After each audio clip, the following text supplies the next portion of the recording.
seemed like George Russell could charm anybody he met. He was outgoing, could hold an engaging conversation that put a smile on everyone's faces. He was a good dancer, a flirt without being a creep, and always down for a good time. But if you paid really close attention, you could probably tell that there was something off about him, that he was a little too nice, that he tried a little too hard to get people to like him.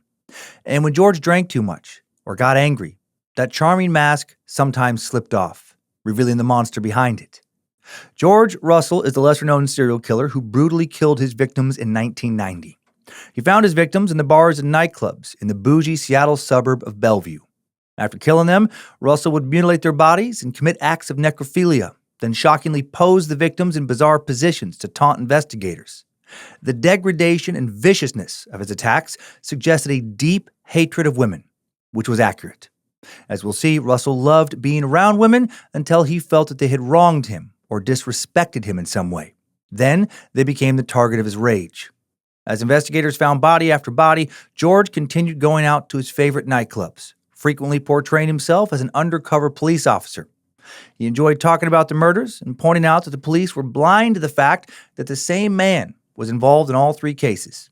And despite his obsession with these killings, only a few people, those who had seen the dark side of George Russell, had any suspicion that he in fact was the murderer, labeled as the East Side Killer, the Bellevue Killer, and the Charmer. Another true crime, serial killing, scum of the earth edition of Timesuck. This is Michael McDonald, and you're listening to Timesuck. You're listening to Timesuck.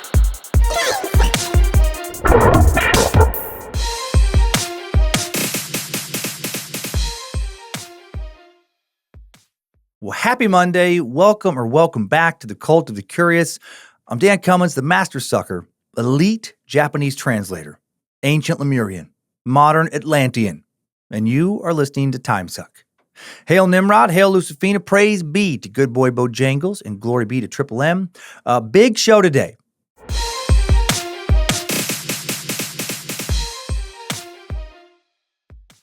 No introduction is needed before diving into the life and crimes of George Waterfield Russell.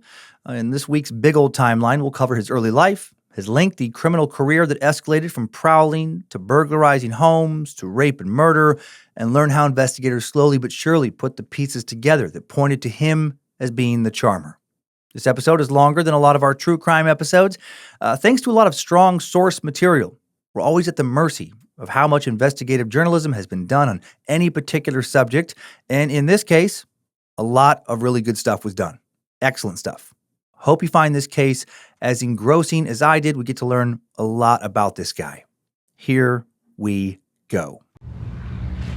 Strap on those boots, soldier. We're marching down a Timesuck timeline.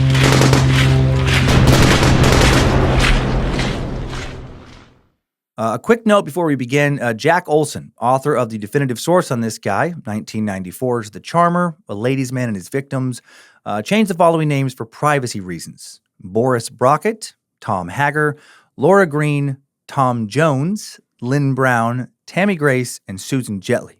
I just say that because these names will appear frequently throughout the timeline. The rest of the names seem to be the actual people's names. George Waterfield Russell was born on April 2nd, 1958 to parents Joyce Mobley and George Waterfield Russell Sr. According to George, his mother went into labor on April 1st, but held off delivery until midnight so he would not be teased for being an April Fool's baby. Interestingly, I think my father, also named Dan Cummins but different middle name, so I am not a junior, also born on April 2nd, could have been an April Fool's baby as well. Born in 1954, according to him. Interesting. What was he born on April 2nd? Or is he leaving a breadcrumb pointing to him being the real killer in today's murders? You can decide for yourself. Several of George's family members would speak with the Seattle Post Intelligencer after his arrest, providing key details about his early life. According to articles, they, quote, painted a picture of a dysfunctional family upbringing, saying he was troubled by the absence of his mother, a college humanities professor who wasn't around much when he was younger. George Sr. worked as a funeral home employee in West Palm Beach, Florida. In his interview, he recounted how he met Joyce Mobley one summer. We had an affair. She went back to school, and then she wrote saying she was pregnant. I told her to stay there as long as she could, and then I'd send for her. That's what happened. We were married, and she had the baby. Then one day I came home, and she was gone back to school. She'd left the kid with her mother. He was maybe 6 months old then, and I haven't seen either one of them since. As mentioned, Joyce gave George to her mother when he was about 6 months old so she could attend college. She later went on to become a college professor at various institutions. A bunch of them, actually. For the first few years of his life, George was raised by his grandmother and 4 aunts in West Palm Beach. In an interview, George recalled pleasant memories from his childhood and denied feeling misogyny towards women or resentment towards his mother. He said, "We're all from Florida. My mother was born Joyce Dolores Boone, the oldest of 5 girls. I never knew my real father. He drove a hearse in West Palm Beach when I was born. I'm told he was half or 1/4 British, a Caribbean type. My mother was 18. They got married after my mom got pregnant. It says right on my birth certificate that I was born in West Palm Beach to Mr. and Mrs. George Waterfield Russell. That certainly proves I'm legitimate, doesn't it? When I was a few months old, my mother had an opportunity to go away to Florida A&M, and she took it, and thank God she did. A woman does that today, and it's looked at as, ooh, that's her right as a woman. That's her career move, and it's fine. Back then, people thought it was strange for a mother to leave her baby to go to college. Well, she didn't leave me alone. She left me with family. I live with my grandmother, Ernestine Boone, and her daughters, Linda, Pat, Jackie, and Susan. There was a brother, too, my Uncle Carl, but he wasn't around. My grandmother was a poet, a writer, an English teacher, and everything. We had a genius cousin and other high IQ on my maternal side. My grandfather lived up the road. Except for him, there were hardly any men around. I went to first grade in the integrated school where my grandmother taught the 6th, and she helped improve my reading. Wasn't too long before I was reading just about anything. We moved 2 or 3 times during my first 6 years. For a while, we lived in Fernandina Beach, up the coast near the Georgia border. I was a rather rambunctious child. There were big fields separating the houses, and I'd go out in the woods or walk the pipeline and play Army or Fort. According to George, they went to church on Sundays, came home for dinner, and Joyce wrote often. On his 5th birthday, she sent him a record player with slides that told stories about different animals. George insisted, believe me, I was never abused, never deprived. He continued in his account of his childhood, I have close relationships with women nowadays because of my 4 aunts. They taught me to like women and respect them. I was raised totally by females from birth to 6 years old. We had a relationship where we could sit and play games, no spanking, no abuse. One aunt tried to trick me one day for a candy bar, but that's about the heaviest thing that happened. Well, he says all this, but as you'll see as we go forward here in the timeline, George, not good at being candid about his upbringing. Told a lot of lies, specifically about his relationship with his mother, how close they were when they weren't. I do not believe him here at all. I think it's sad that even after he was finally arrested, after he and his mom had not spoken for many, many, many years, he just couldn't admit that. Couldn't admit that their relationship was non-existent, that she might have been a terrible mother who, in fact, abandoned him similar to how his dad did. Not totally like his dad did, but was not present for much of his childhood. And my guess going forward is that, as you'll see going forward rather, is that he hates his mother tremendously, and that was the motivation for his killings.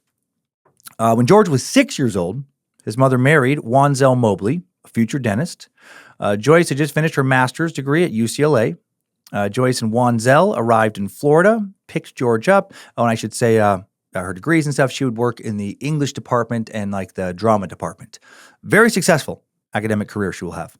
Joyce and Wanzel arrived in Florida, picked George up, headed out west for Wanzel to finish his obligation with the military at Fort Lewis near Tacoma. Joyce got a job teaching at Olympic College in Bremerton. So now, Mom is in his life full-time. Again, Dad will never be. George recalled being shocked by seeing his first snowfall in the Cascade Mountains that winter. After leaving the military, Wanzel got a job as a biologist working on Lake Washington. Very cool. A stepping stone while he saved up for dental school, and the family lived in an apartment, a nice one in Seattle. When Wanzel was accepted into Howard University's dental school, the family packed up, headed across the country to Washington, D.C. He was just surrounded by academics and, high-end professionals. They lived there for about 2 years. Wanzel attended school, worked nights at the local post office. George recalled about their time in D.C. I was already an underachiever in grammar school. They tested me in D.C. and found I had a high IQ, but a lot of school stuff seemed dry and boring. I don't do well in math. Grammar was a bore. I liked reading. My mom influenced me to read from 6 on. After witnessing some riots in the city, the family moved to Silver Spring, Maryland, just outside of Washington, D.C. Joyce was pregnant with her daughter, Erica, George's half-sister. They wanted a safer environment for the kids. But then, after Wanzel finished the dental program, they decided to head back west to Washington State. After George's 6th grade year, the family moved to Mercer Island, Washington, in the late 60s. Beautiful place. Mercer Island, located on Lake Washington, is part of the Seattle metropolitan area, connected to the mainland with Seattle to the west, Bellevue to the east. Population sits around 25,000 today. Back in 1970, around the time George's family moved there, it was closer to 19,000. They were doing very well to be living there. Mercer Island is bougie as fuck. Currently one of the 100 richest zip codes in the entire U.S. And while George and his fam moved there before all of the Microsoft millionaires, it was still part of the upper crust back then. A 1961 Condé Nast study described Mercer Island as, quote, upper-level suburbia. Wanzel practiced dentistry in Seattle. Joyce taught at the University of Washington now, also active in Black Arts West, a prominent local theater group. They were one of only 6 to 8 black families on the island at that time, and George was one of about 10 black children in the school. Teachers at North Mercer Island Junior High quickly took notice of George's high IQ. He told the school newspaper in the 7th grade that he wanted to be a pilot when he grew up. Pretty common ambition for kids on Mercer Island at that time because of all the Boeing and Northwest Airlines personnel that lived there. Despite his potential, George's grades were poor. He struggled with putting his thoughts down on paper, didn't show improvement as the semester went on, and George was often truant, using the excuse that he had to babysit his little sister, Erica. An 8th grade teacher described George as, quote, bright but immature, small for his age, antsy, hyper all over the place. You couldn't get mad at him. He wasn't the least bit malicious. He kept us all laughing, but he just wasn't interested in schoolwork. He wanted to play. As long as I knew him, he was a playful little boy. Many others will describe him similarly. And he seemed kind of like Peter Pan in a way as he gets older, where he just didn't want to grow up in certain ways.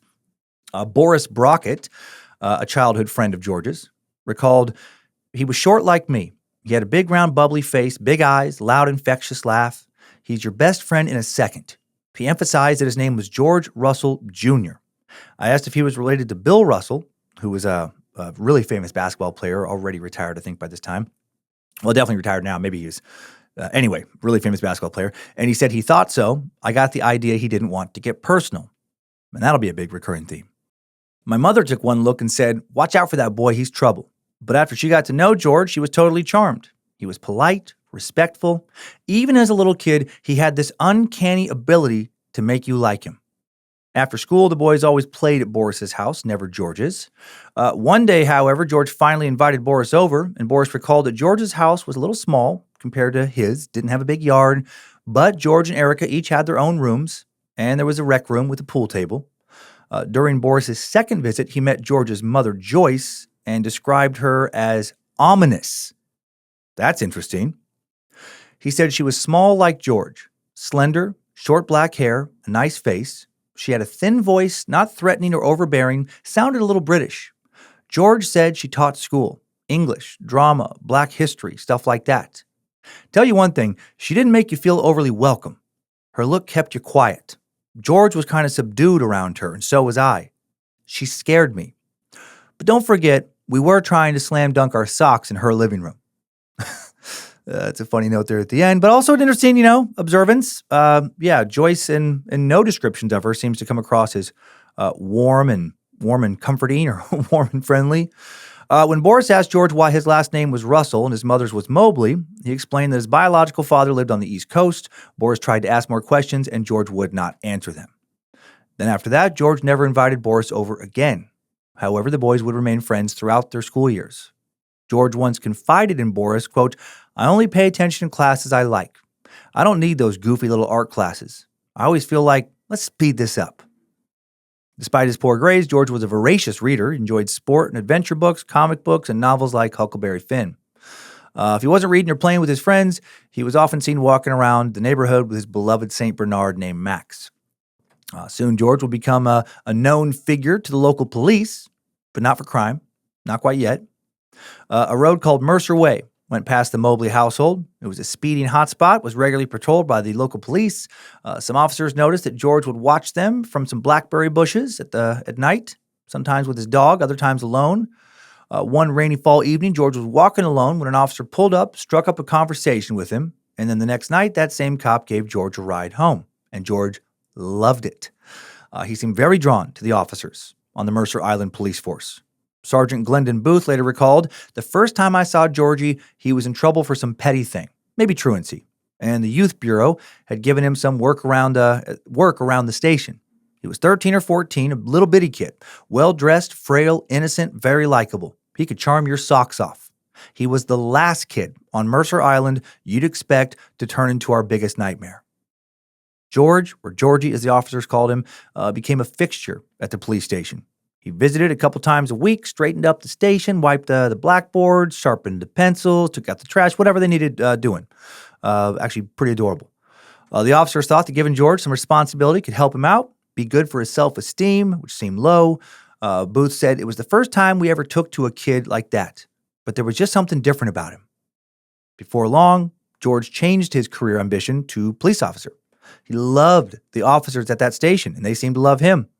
Eventually, he was taught how to file papers, how to roll fingerprints, also learned how to purge reports to keep the media from getting confidential information like names and addresses.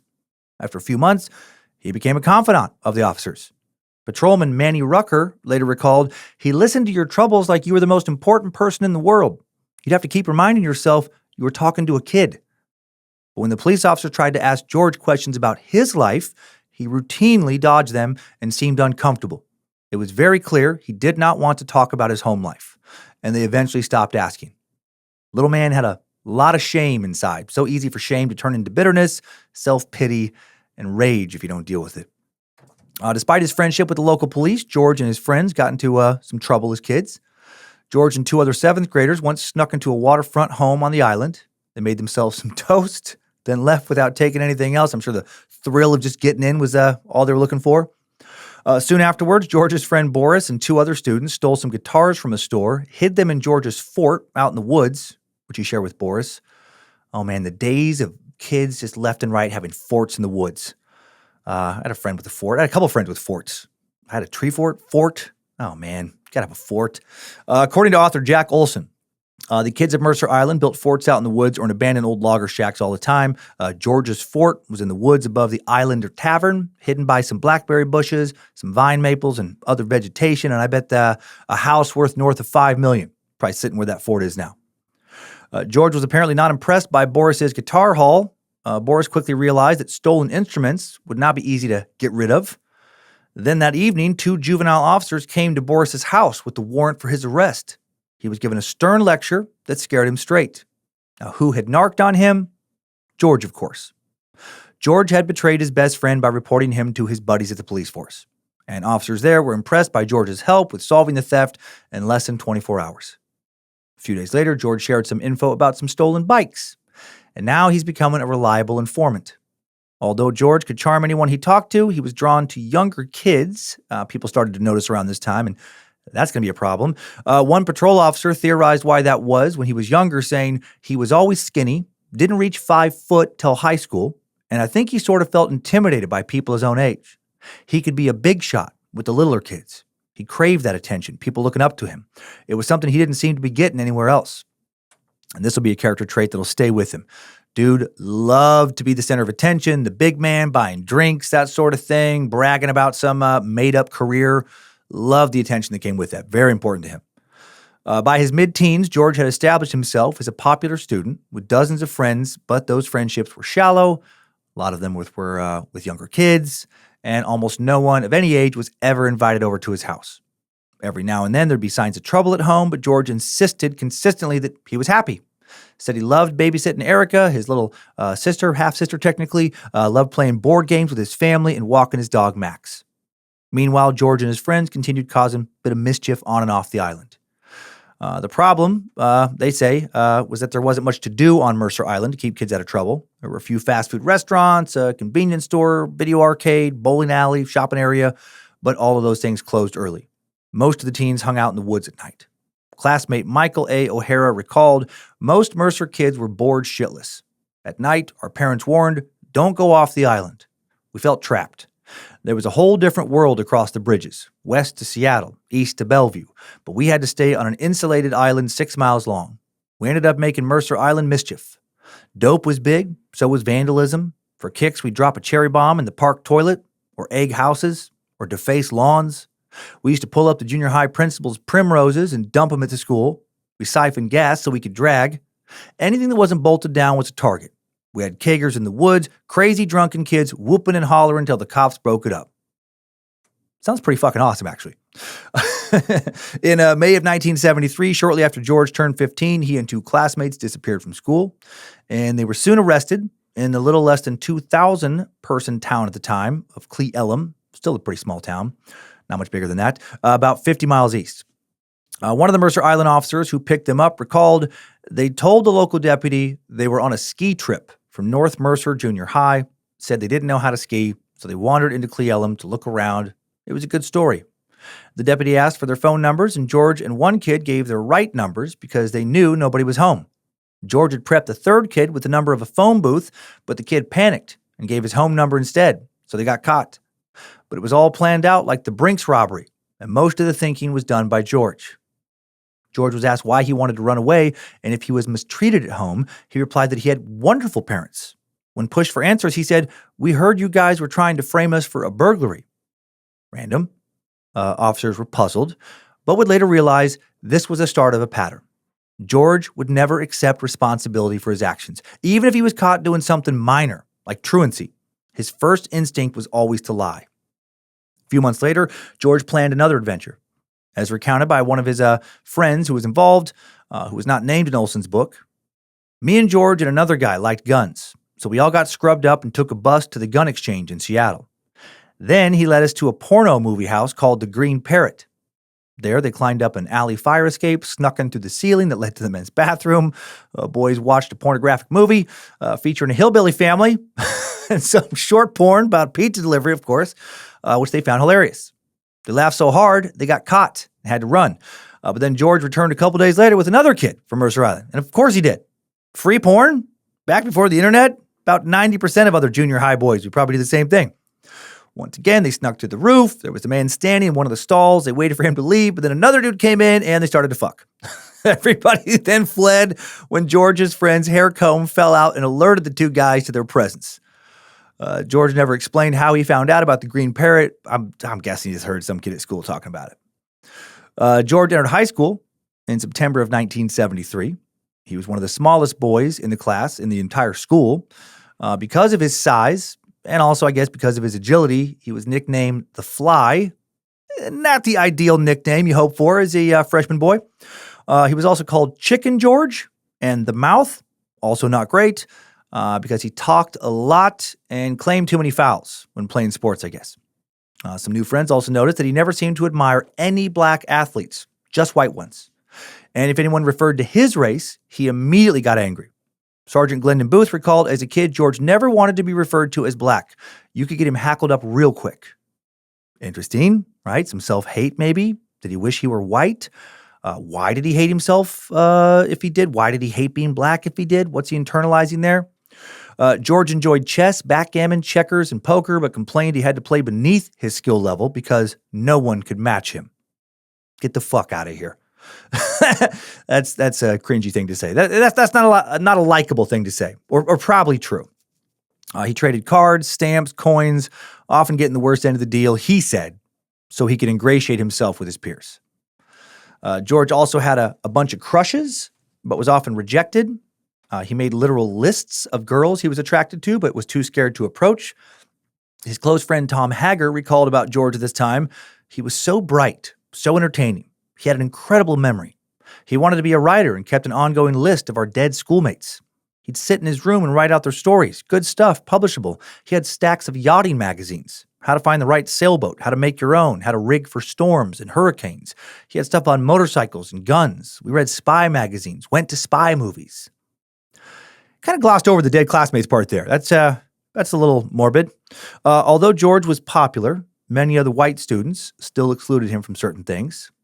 So maybe this racism he is encountering made him sensitive about his own race. According to Tom Hager, they pretended to accept him as a friend because they knew they'd never have to take him seriously. I always felt this helped to cause the rage that came out later because he was tight with lots of girls, and they tempted him like they tempted the rest of us, but they never let it go anywhere. George was permanently excluded and knew it. George just kept suffering. Never complained. That would have been uncool. But we all felt that pain, not just George. Racing hormones. He rarely confided about girls. It was another subject he wasn't open about. He told me he wanted love, not sex. He was always looking for the ideal woman to put up on a pedestal, but the ideal woman was not looking for him. George also had trouble sticking with his commitments, such as extra PE classes and a newspaper route, and he also had started to steal shit. He shared marijuana and pills he stole from his stepfather's dental supplies. Classmates soon suspected George of stealing from them as well, from school lockers. He was once caught with a penny valued at $30 from a friend's rare coin collection, so he's getting sneaky. Interesting moral line to cross growing up. A lot of us have stolen growing up. I certainly did. Not that this makes me better than him in this sense, but it's like for me, stealing from a friend was like an extra level of debauchery than stealing from like a store, like a random corporation. Not that it makes fucking stealing shit from a store okay, but it felt more gross to try and take something from a friend. When George got into trouble for trespassing in the park, curfew violations, shoplifting, drinking, etc., he was often in the company of younger children still, spending less and less time now with kids his own age. Also, he's continuing to still do odd jobs at the police station, but is drawn to the streets at night, kind of a double life there. Mr. Straight and Narrow in front of the officers, and then a little miscreant at night. One of George's friends detected a hint of tension during a rare visit to the Mobley house around this time. Joyce and Wanzel did not appear to be speaking, and also Erica was the clear favorite child, and George's presence, according to this friend, was just merely tolerated. And then it soon came out that Joyce planned to accept a teaching position at the University of Maryland in 1974. One close friend admitted they both wanted out. Wanzel was seeing a white businesswoman, and Joyce hated the idea of being in the same town with the two of them, maybe running into them socially. Yeah, fair. She needed to get as far away from the situation as possible. She and Wanzel finally agreed that Erica would move to the east with Joyce, but spend summers and vacations on Mercer Island. When it came to George, it was like, you take him. No, you take him. No, you take him. So what the fuck? Why did neither parent want him? Were they both just shitty parents, or was he exceptionally difficult in some way? Not that that's a good excuse.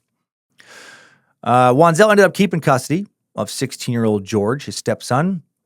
In a later interview with the Seattle Post-Intelligencer, Dr. Mobley said she, meaning Joyce, just picked up and left us. George didn't want to be disrupted from school, so she said, okay, I'm leaving anyway, and did.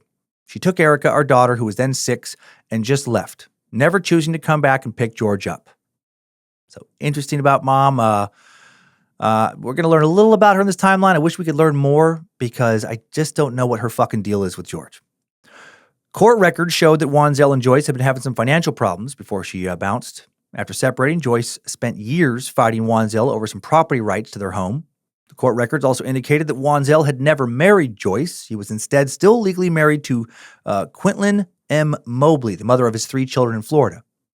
Later in 1979, with Wanzel a year behind in child support payments, his dentistry license was suspended on a charge of Medicare fraud. 3 years later, 1982, he'd agreed to surrender his license voluntarily for 3 years after a similar problem. Sounds like Dr. Mobley had some secrets. Backing up, Joyce and Erica made the big move shortly before Christmas 1974. Settling in College Park, Maryland, friends noticed that George seemed a little down now that they're gone, right? He's really close with Erica. He told a few people that his mom wanted him to go with her, but he just couldn't leave Mercer Island behind. But that doesn't seem to be true. Dude was covering for his mom, who just maybe legitimately did not want him. However, despite the distance, George and Erica would remain close. They would write each other letters, talk on the phone, spend time together whenever she visited Washington. Wanzel's new wife, he gets married again real quick, is a woman named Chris. George's friend Tom Hager recalled, Chris was nice to us. Prim, proper, respectable, and gorgeous. When she arrived, all us adolescent boys went, I love this. All us adolescent boys went, ooh la la. I'm sure she tried to play down her looks, but she was 12 years younger than Wanzel and still a knockout. She really had our motors running. Man, hot mom alert. I remember that being such a thing when I was in junior high and high school. I'm pretty sure I was friends with this kid named Travis Holland for a while, mostly because his stepmom was a smoke show. Chris tried to be a good influence for George, helped Wanzel get more involved in the community by arranging cookouts and get-togethers. Around the time Chris moved in, some information from confidential police files began to circulate around the high school. Parents started calling to complain that their kids' reputations are being tarnished by the leaking of these confidential juvenile files. The police department quickly realized who the leaker was, George, although they had no proof, but they knew it was him. And he was told he could not come around the station anymore, but was not told why. And the rejection, of course, stung. During his junior year of high school, George was still skipping classes, stealing, using pills, smoking weed. Made several appearances in juvenile court, but managed to talk his way out of any serious trouble. Meanwhile, Dr. Mobley eventually grew tired of George's antics and sent him off island to live with Dr. Michael Washington, an old classmate of his from Howard University. George would spend his senior year, most of it at Inglemoor High School in Kenmore, a northern Seattle suburb, along the north shore of Lake Washington. Wanzel thought Dr. Washington would be a good influence on George. He was gentle but firm, a good example of a self-made man. Dr. Washington thought George had too much free time, too little discipline, so he wanted to keep him busy. Told George there was nothing he could not accomplish if he was willing to work hard enough, right? Diligently. There is a lot to that. After about 5 months, George was back on Mercer Island. Patrol officer asked him how he was doing. George raved about his good times at Inglemoor High, how Dr. Washington had set him in a new direction. But he told his friend Tom Hager a very different story. According to Tom, George could hardly discuss it without shaking. Dr. Washington had warned him that a black person had to work harder and longer and faster. That formula was going to save George's ass. Dr. Washington did not understand that George's only ambition was to get by without working, and they were bound to clash. And it's interesting again here that he just not could handle fucking being honest about the people around him in his life. During his first morning at Dr. Washington's house, George was apparently woken up at 4:45 a.m., instructed to clean the dog kennels, bathe and feed the animals. He woke up at dawn every day, but on days he went hunting, woke up at dawn most days. Days they would go hunting, he'd be up by 2 a.m., That's fucking insane. They would spend hours in the frigid weather duck hunting. If Dr. Washington managed to shoot something, George would have to clean it. Tom Hager said Dr. Washington kept thinking that George would adjust, finish high school, maybe serve a hitch in the service. Followed by college at government expense and a high-paying profession, they thought George would slide right into the program. He was an enigma to all of them, to Wanzel, to Joyce, to Dr. Washington, all these black overachievers who pulled themselves up by their own intelligence and hard work. George could not relate to them any more than he could relate to a wombat. Too bad. Might have saved his life and a few others. George's return to Mercer Island coincided with his classmates leaving for college, which left him all alone, as far as kids his own age. He regrouped with his younger friends and just used them blatantly for cars and cash. One juvenile officer said he developed a bunch of wannabe George Russells. They met in video stores, at Denny's, the 7-Eleven. There'd be 100 kids milling around that store. King George would go inside and buy beer for them and stash it in the woods. He also supplied weed and discipline. He never liked to fight, but he kept those kids cowed. It was almost impossible to prosecute him because the kids were too scared to snitch. If they got out of line, he'd flash his knife. He'd take one of the rich kids aside and say, "Lend me your car. I'll be right back. I got to pick up a friend." The kids were too afraid to complain when he kept it a day or two. That became a habit. He was borrowing cars the same way 10 years later. Yeah, dude was developing some fucked up habits, right? He's very manipulative, very controlling, bullying, charming, these younger kids. One day, George was spotted putting a stranglehold on a young boy. The kid's parents declined to press charges. Also beat up a 9-year-old for putting a slug in a video machine. Fucking 9-year-old as an adult? That's wild. George's morals are eroding very quickly. One day, Sergeant Glendon Booth and his partner set up shop by the 7-Eleven and watched George disappear into the woods with several 6-packs of beer, also witnessed a drug exchange. And when they moved in and George was patted down, they found a kitchen knife up each of his shirt sleeves. Scary. And several baggies of weed. Not scary. Crazy that selling weed is still illegal in so many states today, by the way. What a joke. Right? Isn't it better to be able to go into a nice, clean, safe store and buy it, get quality shit? as opposed to having to get it from some asshole who might have a fucking knife up each sleeve. George was given probation, but he was soon charged with criminal trespass, possession of marijuana, second-degree burglary, possession of stolen property, and nuisance noise. So, disturbing the peace. George recently turned 18, so this time he was sent to district court, and he was sentenced to 3 days in the King County Jail. He then quickly reoffended, served 4 days, then reoffended a third time and served 32 days. His days of aspiring to be a police officer are over, I'm guessing. Kind of, but he will lie about that a lot. George was working odd jobs, but he'd only stay for a month or two at any one of them. In between these jobs, he's committing petty crimes against his old friends and neighbors. One of the victims was his buddy Tom Hager and Tom's family. Tom recalled George lived at night. He would hide in the bushes. That's fucking creepy. He would hide in the bushes and learn your habits. He was patient. He'd watch a house for a week if that's what it took. He could slip through any opening. He got into one house through the dog port. He knew that our doors were always unlocked and the keys were always in our Jag. So when I was away at college, he started borrowing it after midnight. When he finally got caught, he told the cops he had permission. This was just too much, and our family decided we had to do something. We put together a complete dossier, arrests, convictions, plus everything he had gotten away with since junior high, and presented it to the judge. George ended up serving 35 days, his longest stretch, and everybody hoped it would straighten him out. When he was released, did he stay away from our house? Not George. He made it a regular target. Yeah, George would enter the house through a sliding glass door, take a few silver dollars at a time or other small, non-valuable items, then sneak out. Around this time, the Mercer Island PD started receiving persistent complaints of a prowler at all kinds of houses who matched George's description. When Sergeant Glendon Booth talked to Dr. Wanzel Mobley, he learned that George had stolen liquor, money, and clothing from him recently and had been kicked out of his house. And what a fucked up way to live, right?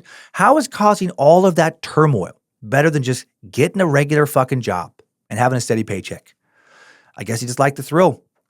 Cops also came across an interesting rumor that George had been kicked out of his stepdad's house because he'd made sexual advances, unwanted, towards Wanzel's wife, Chris, so towards his stepmom. Dude, stepmom, that's only supposed to happen in role-playing pornos, not real life. George briefly stayed with a friend who eventually kicked him out for, can you guess? Yep, stealing.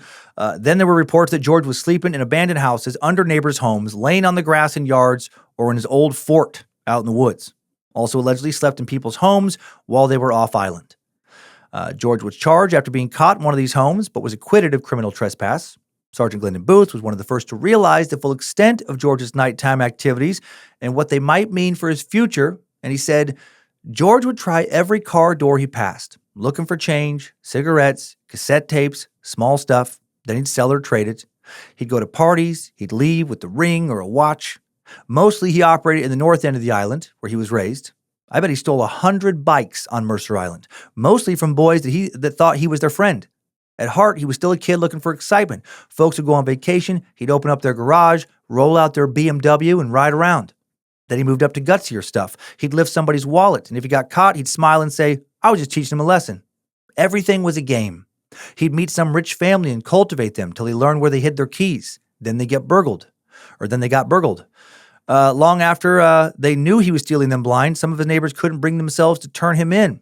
How could you hold a grudge against good old George?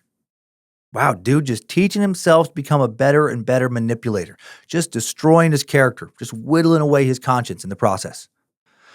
George got a hold of a police scanner, which helped him avoid the cops. They usually were only able to arrest him for criminal trespass. The department would get reports from people saying, I had $40 in my wallet when I went to bed. I heard a noise in the middle of the night. Now I got 20. My front door's open. I'm sure I left it closed.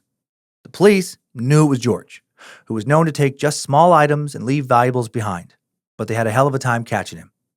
Soon, Sergeant Booth began to suspect there was a sexual aspect to his nighttime intrusions, that breaking into a home where there were people sleeping inside, sleeping women he could take a peek at, or steal, or at least touch some of their intimate items, thrilled the hell out of him. George also still enjoyed presenting himself as a detective. He had a Seattle police officer cap and a school patrol badge. And one day he assisted with arresting a dude who had been masturbating in a car on the lakefront. Okay? One night he, what the fuck? I'm sure there's more to this. That's all I know about this. Just a dude jerking off in a car on the lakefront. But my mind, for some reason, just went to this visual of it's like a fucking nice sunset. And he just looking out at the water, like not even looking at another human being, just like jerking off to a nice sunset. Fuck, I have no idea why that went in my head. One night he flashed his badge at a bartender, told her he was a special agent with the police department. He was going to infiltrate some coke dealing at the bar. At the same time, he's doing more short stretches in jail. Like he did when he was young, he ingratiated himself with prison guards by listening to their personal problems, laughing at their bad jokes. George also had conflicts with some of the other black prisoners who had insulted him. Once again, he does not seem to care for other black people. Projecting a lot of self-hate, I'm guessing. Maybe hatred to some family members like his mom onto others. In between stints in jail, George had trouble getting a job. Didn't seem that interested in steady work. He would spend a few days on a construction crew, work maybe one shift at a fish processing plant, work for a couple weeks as a clerk in a hardware store, work for a hot tub company for a few days, clerk in a video game shop for a couple days. Things seemed to be looking up for George when a friend hired him as an assistant manager of a teen disco on Mercer Island called Tonight's the Night. But wouldn't last that long, but would last a lot longer than his other jobs. He was known to play favorites there, to send his friends to the front of the line. Again, he's playing the big man. When a teen questioned his authority, he would get angry, threaten to kick him out. In his 2 years at Tonight's the Night, the longest stretch he would hold a job, George went from stealing change to stealing about $100 a night, usually by reselling entry tickets or pocketing receipts at the concession stands. And I'm sure that's why he stayed there, because he was doing that. He was able to purchase a BMW 320i with his stolen funds, but then wrecked the car 3 weeks later. Also totaled a friend's car on a drive up from California, fractured his femur in the accident. Police suspected he fell asleep at the wheel, but he blamed the accident on a tire blowout. Later, George crashed his Honda Civic into a tree, claimed the car had been stolen, and he just happened to be driving by, found the wreckage. When he was arrested, he allegedly threatened an officer, said, "You're lucky. If I had a gun, you'd be dead," and then spent a day in jail for not having a valid license and using stolen plates. Sounds like he got it pretty easy there. Another night, George was biking, failed to notice a car turning into his path, went over the car, broke the windshield, suffered a right knee injury, spinal column fractures, and facial lacerations. At the time, he was due in court for misdemeanors. The day after the accident, a note arrived in court informing authorities of the accident and his recovery time. And the note was signed by Dr. W.M. Mobley. A few weeks later, Chris Mobley, stepmom, went to court with George, explained to the judge that George was a well-behaved boy, or had been, until his mom had moved away. She asked the judge to give him another chance. George did not like this approach, but stayed quiet in court, and the approach worked. No jail time, and also another indicator that despite what he has said over the years, he, harbored a lot of anger, a lot of emotion, a lot of negative emotion around his mother. George was eventually fired from Tonight's the Night not long after this, and he then plotted his revenge against manager David Israel. How dare David fire him for constantly stealing from them on a fucking daily basis? What a piece of shit. George knew that David deposited the weekend receipts on Sundays. He planned to jam the night depository, so David would drive home and leave the money in his car, which George would then break into and steal. George enacted his plan a month after he was fired, but then his old manager did not act according to plan and took the money into his apartment. At 5 a.m., a neighbor spotted a dude trying to break into David's car in the parking lot, and George was arrested by patrolman Tom Kettles. Kettles recalled that George was trying to talk his way out of it, but Kettles told him that this time he was facing a felony charge. According to Kettles, quote, "I put him in a holding room, and the next thing I hear is glass breaking. George was halfway out the window.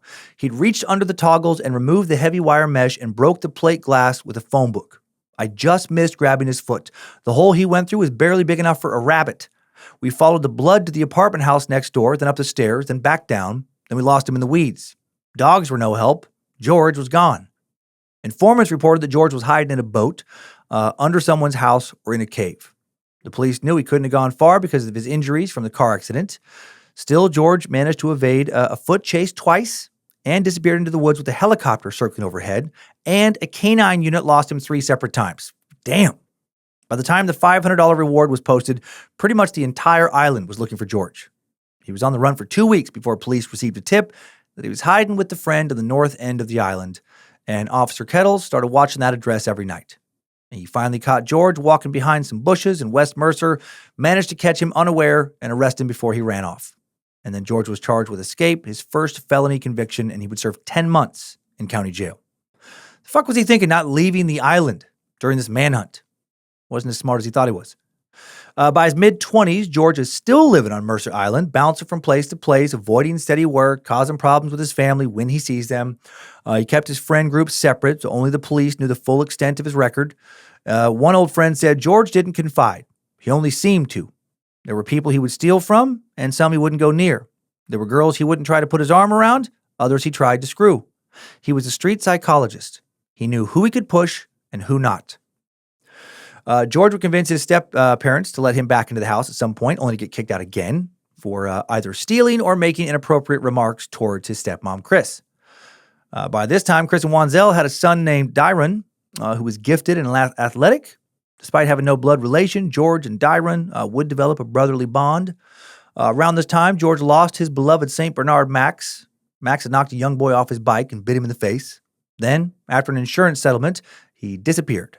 George claimed he had bone cancer and had been euthanized. Or they just fucking put him down for biting that kid. Meanwhile, the local police were still watching George like a hawk, but they could only catch him for minor charges like selling beer to minors. When he's arrested for smoking a joint, his old officer friend J.C. Goodman told him he could work it off. If he gave him something bigger, they could recommend that the prosecutor drop the charges entirely. And George seized that opportunity immediately. He soon was involved in sting operations, helping set up drug dealers and buyers. Dude had loyalty to no one but himself. Very quick to narc. One sergeant recalled he became a professional information peddler. He'd phone in tips to Crime Watch. He did it for return favors, for money, for fun. He seemed to enjoy rolling over on his buddies. Right? What a fucked up personality type. To their faces, all buddy and charming, and then would snitch on them without a second thought. This eventually did cause George to lose the last of his childhood friends.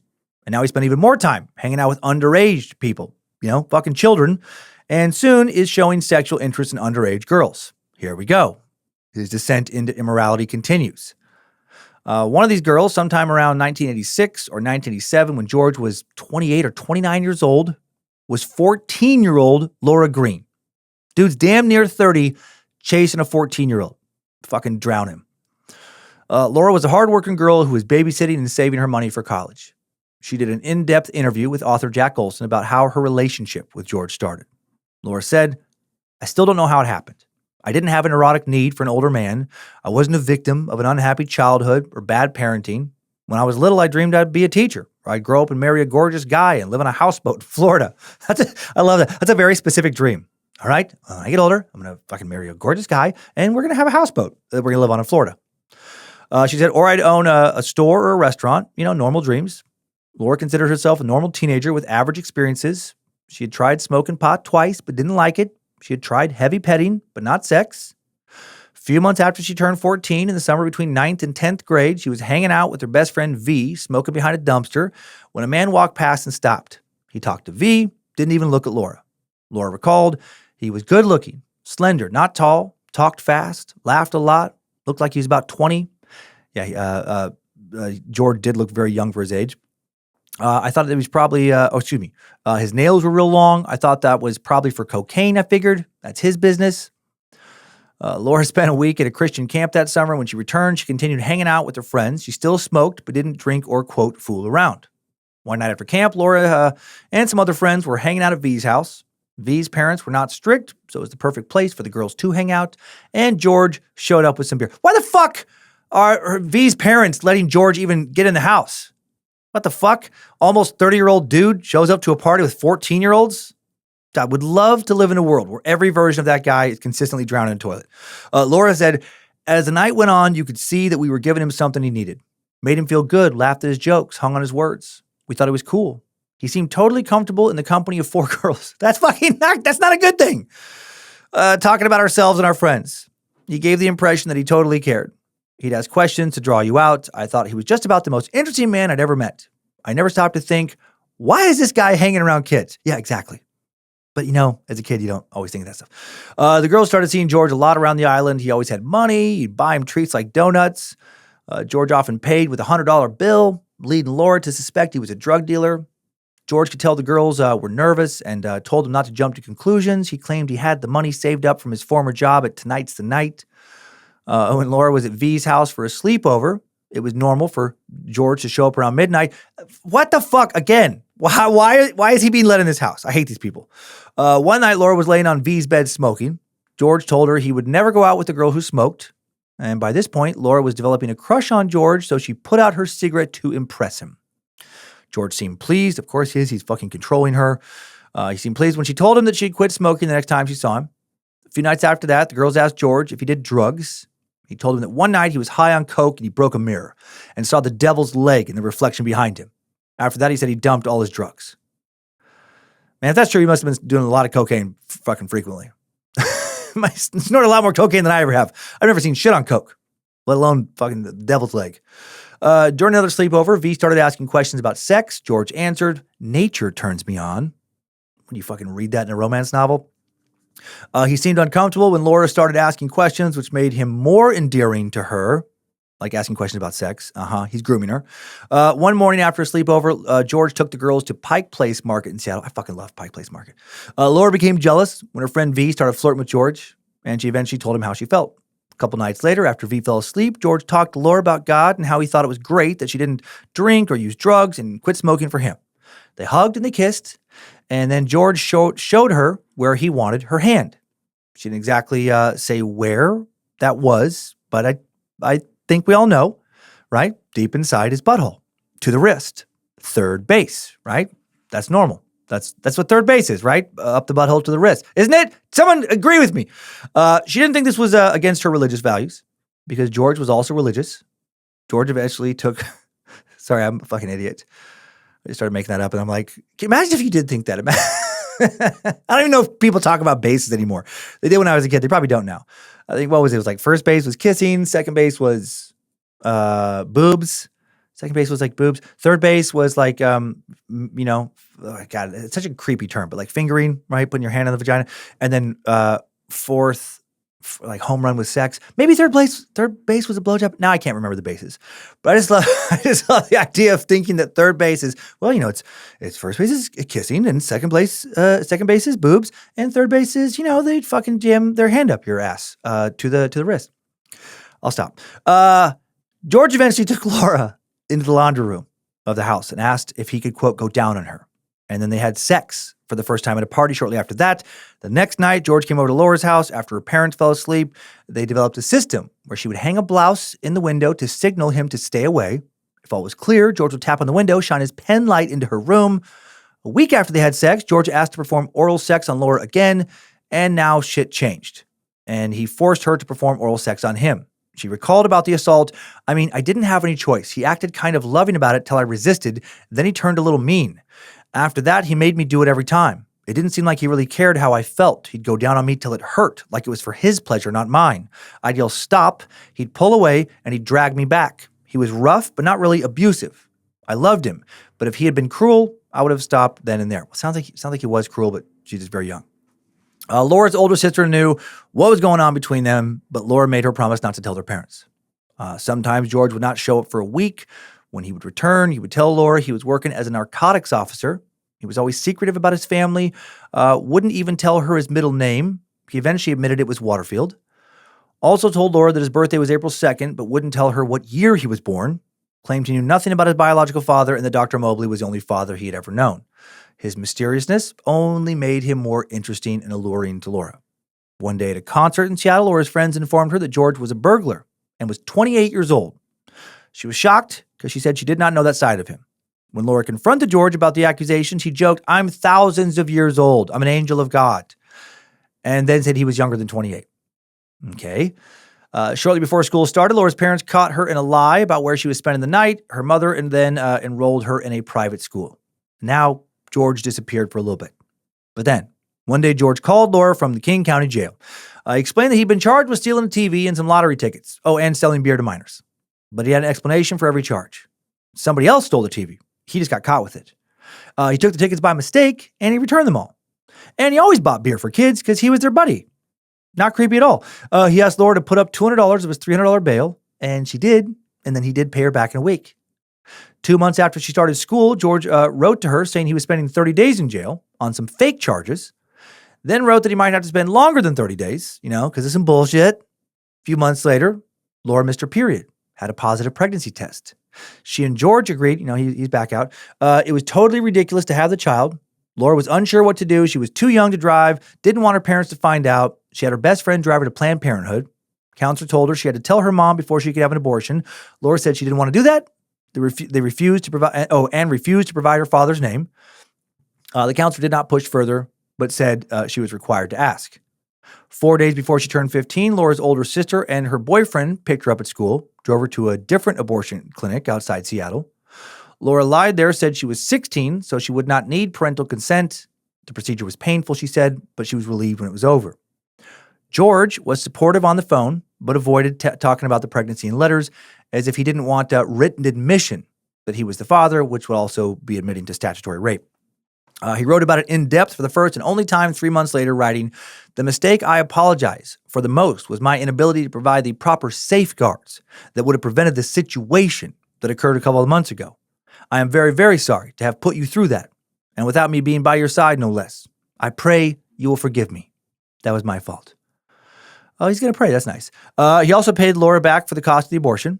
Laura saved George's letters, even though he asked her to throw them away. She thought they were like Romeo and Juliet. Of course. To be a teenager. She believed he loved her. George once wrote, "I think..." I love that he's writing like a fucking teenager now. He's almost 30. And he writes this fucking drivel. "I thank fate, luck, destiny, and God for you. Also your parents, without whom you would not have been born." Okay. Eventually, George handed over the phone that he wanted to exchange sexual letters, of course. Laura was uncomfortable, but George was insistent. George sent her a 7-page letter. I wish I had an excerpt from it, full of explicit sexual fantasies. He really pivoted quick from, "I thank God for you," to like, "Oh, I want you to fucking lick the paint off my dick." I don't know why my brain went to paint, but you know what I mean? Like, crazy stuff. After 5 months, his letters then took on a more formal tone. He told her, "I wouldn't be in here now if I had been keeping my eyes and heart on Jesus." Okay, so he's going back and forth. He's thanking God. He's like, "I just want to fuck the shit out of you." And then he's like, "But Jesus." He gave Laura advice, suggested she should start seeing other guys, still reassured her they would get married when she turned 18, while also reminding her, always have it in the back of your mind that the reality of breaking up can occur. All right. While George is away, Laura's friends continue to tell her that he's a piece of shit. And she comes to the same conclusion eventually, because if multiple people are saying this, there must be something to it. And she questions what kind of future she can have with a guy who keeps ending up in jail. Oh, and also a guy who's a pedophile. Don't overlook that part, Laura. That's a pretty big part. She and George have been apart for about 6 months now, and Laura felt like she was missing out on having a normal life. And she said, "I finally realized it's not going to work. This guy's too old. He's a major loser." Bingo. The letters were great. But all of a sudden, I wasn't in love. But when George got out of jail in May of 1987, he came straight to Laura's house, much to her surprise. They talked for a few hours before he left, and then he came over a few more times after that. They never had a formal breakup conversation, but it was clear the relationship was over. Now, after 7 months in prison, his longest sentence yet, George returned once again to the Mobley home. He was soon back to his old habits, buying beer for minors, of course, supplying them with drugs. Fucking loser. The once sweet little Georgie is dead and gone. Just weeks after he was released, he was caught squatting in the Puget Sound Bank on Mercer Island. He admitted to staying in the bank's maintenance room regularly, even showed the cops how he broke in. He pled guilty to criminal trespass and possession of a dangerous weapon, and is sentenced to just 5 days in jail and ordered to undergo counseling. He actually would undergo that counseling, and in his first session, he is given the Minnesota Multi-Phase Personality Inventory. After a second session, the therapist produced a report for the judge. The following info comes from that report. Mr. Russell is a piece of shit. No. Mr. Russell wants to fuck kids. No. Mr. Russell presented himself initially as a fairly relaxed, confident, friendly, and outgoing individual. Although he acknowledged having made some errors of judgment, he mostly presented himself as the victim of a legal system that was overreacting to his transgressions. He displayed little insight into the underlying attitudes or thought processes that are associated with illegal behavior. How many times have we come across this attitude when examining, predators, serial killers? Almost every time. The old, it's everybody else's fault always, right, shtick. An attitude that removes any and all impetus for change, right? If it's never your fault, you don't have anything to fucking work on. The report continued with psychological testing with the MMPI, however, presents a view of Mr. Russell, which is much deeper than the rather likable, superficial image he presents to people initially. People who respond to the test as he did are usually seen as rather self-centered, limited in their capacity to form deep interpersonal relationships, quite impulsive, demonstrate poor judgment and have little patience or frustration tolerance, become bored easily, seek excitement, often taking risks without considering consequences, are often rebellious toward authority figures, and may have trouble incorporating the traditional standards and values of society. All this makes me wonder if he ever had like a head injury that left him with some serious frontal lobe damage or some shit. After a few more treatment sessions, the psychologist wrote that George is fucking wrecked. Quote, fuck this guy. He's never going to fucking amount to shit. If it was me, I'd fucking stick a dynamite up his ass and fucking light it, No, he said, appears to be making progress. He has been working regularly, continuing to reside with his parents. No indications of alcohol or drug abuse. But was he making progress or just being manipulative? Seems the latter, because there was a crime spree on Mercer Island where a woman was tied up in her bathroom shortly after this. Another woman was assaulted a few days later. George was accused of being the perpetrator because he closely resembled the composite sketch. Neither victim, could positively ID him, though. But most local cops believed he was a suspect. After a third attack, though, the victim insisted it wasn't George because she knew him, and George was quietly exonerated, but the damage was done. His old friends, what few he had left, now avoided him, and he was finally pretty much ostracized from island society. Despite losing all his old social connections, George still lived on Mercer Island, and in early 1988, George got a job as a clerk at a Nintendo arcade there. Over the 8 months he would work there, he would steal roughly $23,000 and then get fired. Even when he has a job, he just fucking is constantly just doing shit. Just constantly working some angle. By the age of 30, George was unwelcome at home, constantly followed by the cops, which made it difficult to live on the island. Tried to make some money by offering to be an informant for the Seattle Police Department, but then failed to follow through and was taken off that list. Most nights he was sleeping in parked cars or even in dumpsters. He was drifting between friends' homes before he would get kicked out for stealing. Around this time, he would meet Tammy Grace, the daughter of a Mercer Island physician.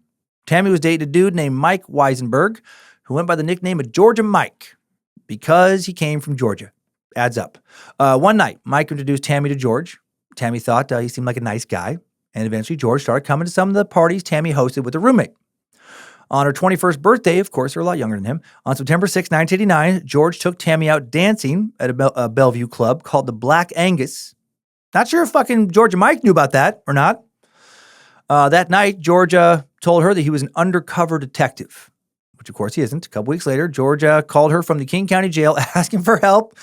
A cop would be calling and asking questions, he said, and he wanted Tammy to tell him that they lived together and that he had a steady job. He claimed it was all part of a sting operation he was involved in. Sure enough, Tammy received the call and gave all the right answers. A few months later, George asked her for the same favor. Tammy thought it was exciting, and they became good friends and regularly went out dancing at the Black Angus. And now George started spending most of his time in the east side of King County, specifically Bellevue. He became a regular in the city's nightclubs, most often frequenting the Black Angus. That is fucking hilarious. Known as a place where black and white patrons could comfortably dance and flirt. And it's funny to me about the Black Angus because it's a West Coast steakhouse chain. This fucking nightclub was essentially the bar at like a TGI Fridays or Chili's. It cracks me up. That was a legit hot spot. The steakhouse had an adjoining lounge called Square Cow Fun Bar, where all the hot nightclub action was. Just to give you a picture of how this place is not exactly a typical nightclub, let me play you a Black Angus commercial from 1987, right around the time George is starting to hang out there. Just to paint the picture of what the vibe is at this kind of place. Going out for steak, fire a sirloin up for me.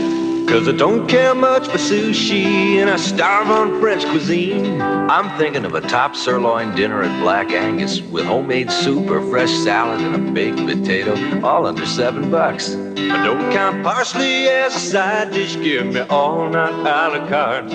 Got a date with a full steak dinner and Black Angus is where I'll start.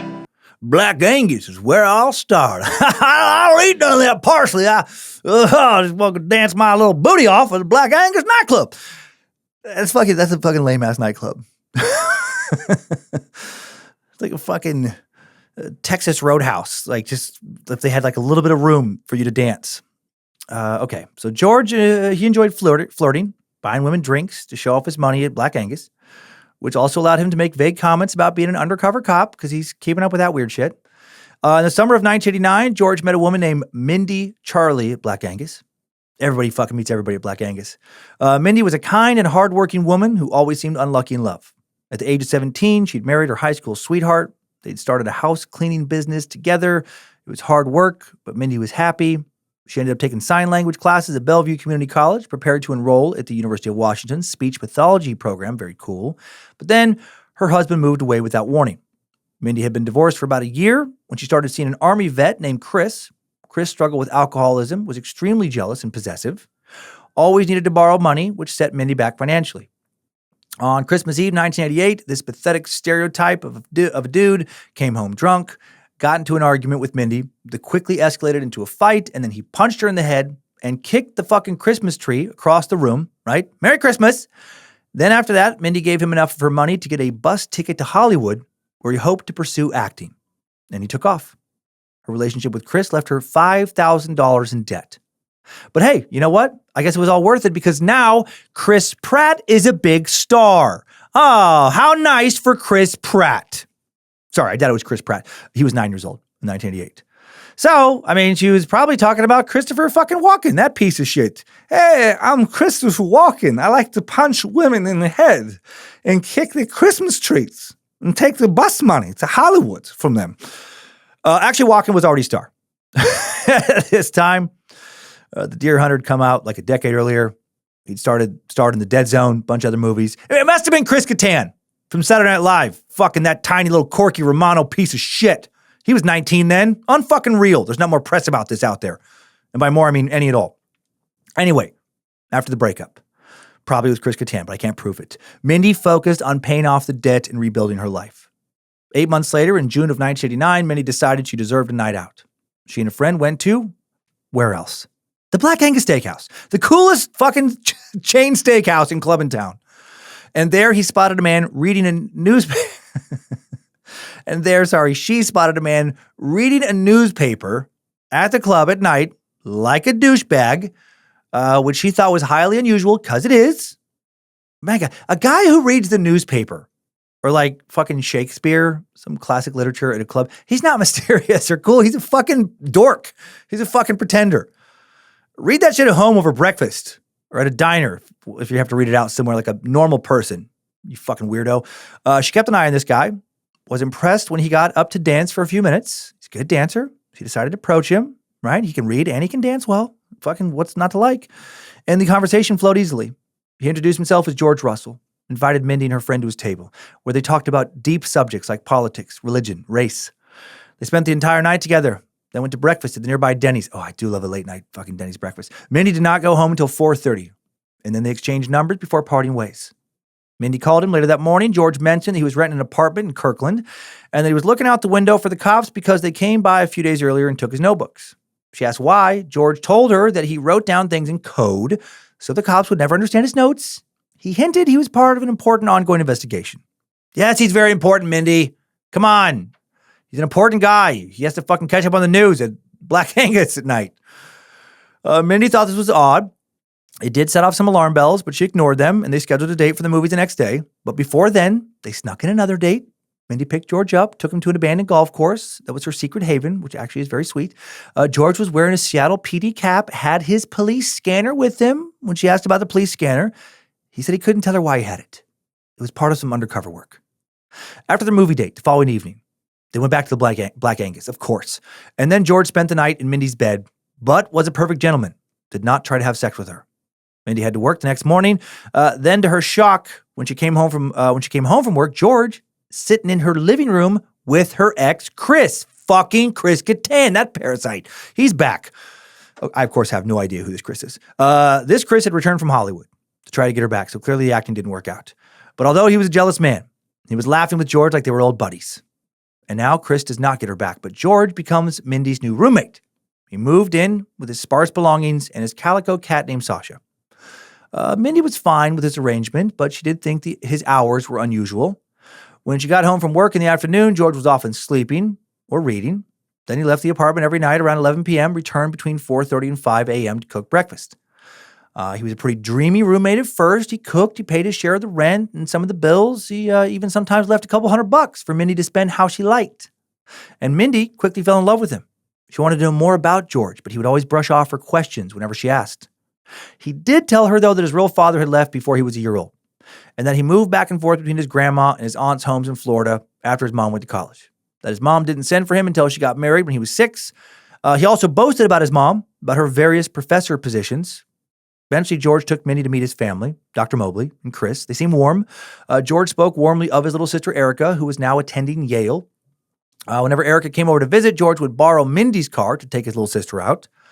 So sad, right? He's the underachiever in the family. But he didn't need to be. Truly seems like he just didn't want to work for anything other than fucking crime. Had the aptitude, not the desire. In the evenings, George also often borrowed Mindy's car to do, quote, police work, always making sure to fill up her gas tank before he brought it back. One night, Mindy asked why he didn't own a car himself, and he claimed, quote, I'm dealing with a bunch of drug dealers. If I had a car, I couldn't relate to different aspects of society. It would blow what they believe me to be. That is fucking horseshit. That makes literally no sense. But it made sense to Mindy at the time, right? He's a very charismatic motherfucker, and she never doubted that he was an undercover cop. However, some of George's suspicious behavior did bother her. For example, when they went to the Black Angus, of course, always the Black Angus, George insisted that they could not leave or arrive together.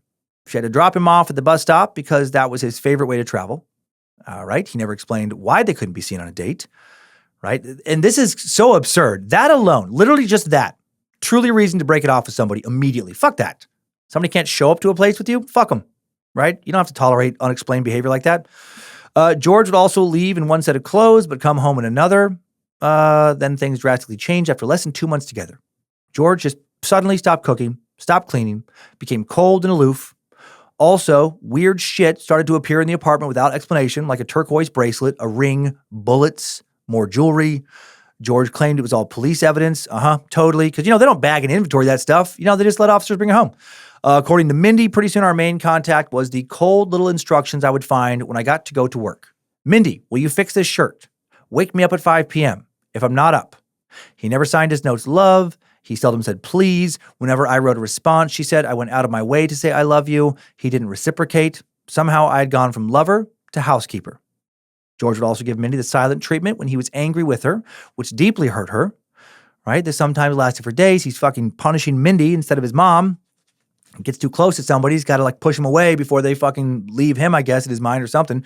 Whenever Mindy would get fed up, start spending more time with her friends, then he'd be back to his old charming self. He didn't want to be with Mindy, but he also, wanted Mindy to want him and didn't want her to be with anybody else. They stopped going out together except for the Black Angus. Can't stop going to the Black Angus. When they were there, George didn't interact with her, though, besides having a drink at her table or asking to use her car. Mindy knew it was an unhealthy relationship, but she was still in love with him.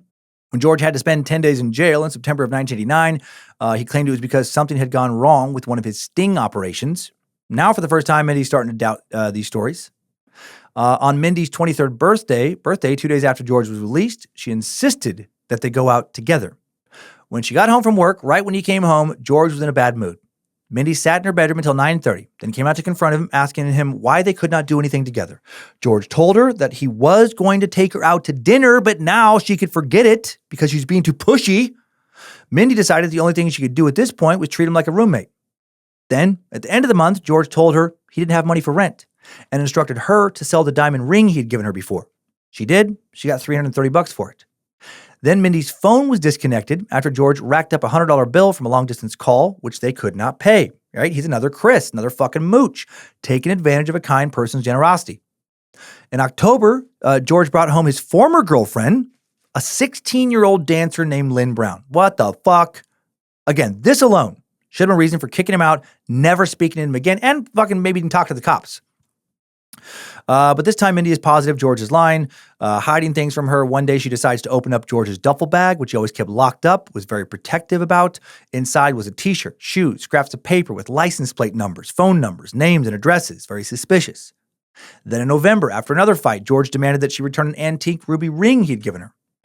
Later that night, he came home drunk with a friend. They tried to leave soon after they got there. Mindy wanted to know where George was going, tried to hang on to his arm to stop him so they could talk, and he shoved her and started to fucking strangle her, only stopping when his friend intervened. Mindy was left with black and blue bruises on her neck. A week or so later, they're arguing again. Mindy finally told George that they could not repair the relationship. George then tried to run to the bathroom to avoid talking to her. She stuck her foot in the door to try and stop him. He tried to slam the door, on her foot. George then threw the door open and punched her in the head, just like Chris, this motherfucker. That same month, George was driving Mindy home from the Black Angus, always the Black Angus, after she had had too much to drink. She asked him why he wouldn't just leave. When he gave her the silent treatment once again, she became so angry she demanded to get out of the car half a block from the apartment. She left her purse in the car and was locked out until the manager of the complex could let her in the next morning. She demanded to know why George wouldn't just let her in, and he responded, what was the point? Next evening, Mindy caught George having sex with another woman in their apartment. Mindy told him again, get out. And now George demanded $3,000, refused to leave until she paid him for his rent. The fuck? But George's companion reassured Mindy that he would be gone the next morning. But then neither of them made a move to leave her apartment. Instead, George threatened Mindy, pay back my goddamn money or I'll have you hurt. Mindy now reached out to her ex, Chris, that piece of shit, and slept in his living room that night, leaving one piece of shit to stay with another. Then in the morning, she called the Mercer Island police and asked for Officer Kettles, one of the names she remembered from her conversations with George. The dispatcher said he wasn't available. Mindy explained that she was having problems with George Russell, wanted to talk to somebody, and the dispatcher said, oh, everyone's had problems with George. He's harmless. No, he's not. Mindy returned to the apartment. George apologized, said it was a drunken mistake. They agreed they would no longer have a romantic relationship and would just be roommates. Fuck that. He fucking punched you. Mindy said she felt she had no choice financially but to let him stay. Next morning, George served her breakfast in bed. Right? It's always the same with these motherfuckers. They just fucking do something terrible and they're like, oh, no, I'm nice. I'm a nice guy. No, you're fucking not. You're a piece of shit. Next morning, he served her breakfast in bed, leading Mindy to think that they were back to being in a relationship. I wish I could go back in time and help Mindy get into therapy so she could feel like she mattered enough not to put up with these fucking losers, right? So she could know she deserved more. But then when George returned from a 4-day cruise with a female friend in mid-December, Mindy found a pair of this woman's underwear in the laundry. George insisted, didn't mean anything. She still stays with him. Mindy decided she wanted to decorate the apartment then for Christmas. She knew George hated holidays, but Christmas was a special time of year for her, and she still wanted to celebrate, even though she had no money for gifts and her relationship was beyond rocky. George, not pleased when he came home and saw the decor. Mindy tried to be understanding because she knew Christmas can be hard for some people. She tried to comfort him. He turned his back on her, and they got into another fight. Mindy eventually shouted, either pay attention to me or get out. George then picked up her Christmas tree and threw it at her. All the ornaments shattered. Mindy is devastated and cried for an hour in her room. What the fuck? First, Chris ruins Christmas. Now George does. Both those motherfuckers attacked the tree. I hope Mindy can still enjoy Christmas today. When she finally came out of her bedroom to clean, she found George crying on the floor, covered in shards of glass. Oh man, if only one of those had cut his throat. The next day, George gave her a drawing made by a child at Denny's and a gold band. Oh, nice. She asked him why he was doing this, and he responded, well, I'm not proposing or anything, Min, but this is as close as I'll ever get. Oh, wow, what a romantic. But then the ring was gone a few days later. Around this time, George's friend Tammy Grace spent a week at Mindy's apartment because she was having problems with her boyfriend George and Mike, needed a place to stay. Tammy recalled that George was much nicer to me than he was to Mindy. She was baffled by how cold he was to her. Tammy also observed that George slept all day and went out late at night. Towards the end of her week, Mindy confided in Tammy about catching George in bed with another woman and finding a pair of some other woman's underwear. Tammy insisted they were not hers. Mindy revealed that she suspected George was using cocaine. Tammy recalled seeing a glass vial that resembled a Coke container. Also, throughout George and Mindy's relationship, there had been an increase in burglaries in her neighborhood. Mindy told Tammy, it's all coming together. I've talked to the cops. He's not a narc. He's a crook. Week later, Tammy and George and Mike hosted a dinner party to celebrate their reconciliation. That's a weird thing to... people do that? You fucking break up, and then we get back together. Like, let's have our friends over. Celebrate this with us. We're back. Anyway, the party was hosted at Tammy's apartment in Bellevue, which she shared with another young woman. Later on in the evening, Tammy was showing one of her female guests a set of photos where she was posing in a nightgown. George peeked over their shoulders, asked for the photo. Tammy declined, like, no creep. Put the photo back in her dresser drawer. A few nights later, Tammy and her roommate heard scratching noises at their window. Police came to check it out, but found no signs of attempted entry. When the women came home from work the next day, though, they noticed that their answering machine had been turned off. Several days later, one of their decorations was moved from a wall to a table. One of their door handles fell off at midnight. Very strange. They suspected their apartment was haunted. Police officer advised them to check for missing items. Everything was accounted for except for one of Tammy's nightgowns. Same one from the photo shoot. Then one of Tammy's acquaintances from the Black Angus happened to mention that George had been showing off photos of half-dressed women, and one of them looked familiar. Based on the description, Tammy thought it was her picture, which she now realized was missing. That fucking creep. Tammy was still considering all this when Mindy Charlie called her asking for a place to stay one night. George had attacked her again. A few hours later, George called, said he was at the police station. Said they were going to escort him back to Mindy's to get his things and move him the fuck out. He asked her to stay out of the conflict. Wasn't how Mindy expected it to end with George, but thank God that fucker is gone. Mindy is relieved when her friend, Terry Taylor, moved into the spare bedroom. Terry would help lighten the financial load on Mindy.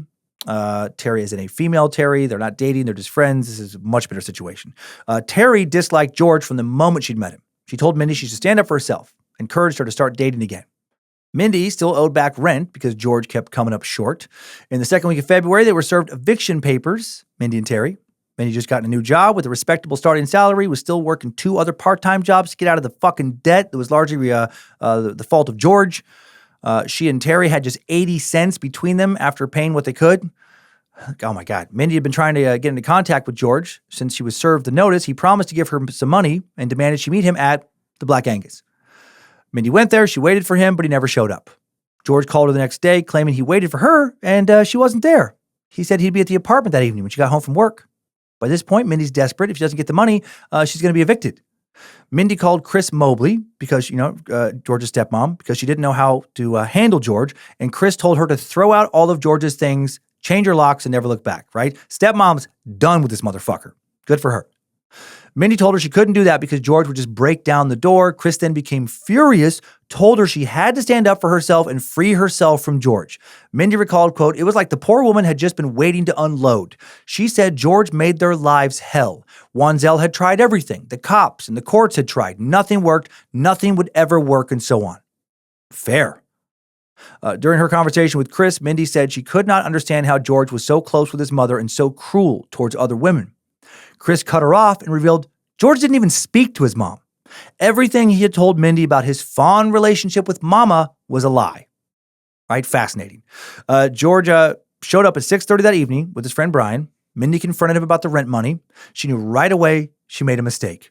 George hated being embarrassed in front of his friends. George was angry, said he and Brian were going to go back out. He tried to walk away, insisted he would be back later. On his way out, Mindy grabbed his duffel bag, threw it out of the apartment. When she did, a pair of sneakers fell out. Mindy's ex-boyfriend Chris had been missing that pair of sneakers. George had sworn he had never seen the shoes, and she confronted him about this, and George lost his fucking mind. He raced back into the apartment, and Mindy described what happened next. Quote, "His face was a blank. It was like he was on autopilot. He began throwing my things against the walls. Our cat, Sasha," right, which was his cat at one point, "ran behind my wicker hutch. He methodically destroyed 3 shelves of dishes and stuff, every picture on the wall, every video cassette and music tape, everything in my cabinets. I grabbed at his arms, clawed at him, trying to protect my possessions. It had no effect. There was no comprehension in his eyes, only animal anger, no control at all. The only sound was me screaming for him to stop and him grunting as he tore things up. I tried to jump on his back and he dragged me from room to room." George ripped out the phone, threw Mindy's mattress across the room. When she ran at him, he slammed her against the wall hard enough to knock her out. When she came to, he was pulling her clothes out of the closet and throwing them on the floor. My God. Mindy went outside, called for help. George's friend Brian just stood there watching this chaos. Mindy then ran to another apartment. A good dude there pulled her inside, shut the door, called 911. The police arrived 15 minutes later. Everything in her apartment had been destroyed. The floor was littered with broken glass. The police advised Mindy to get away for the night in case George came back, and she went to Tammy Grace's home. On February 12, 1990, George was arrested at his family's home on Mercer Island, right? His dad and stepmom, or stepdad and stepmom actually, both fucking hate him, and is charged with domestic assault.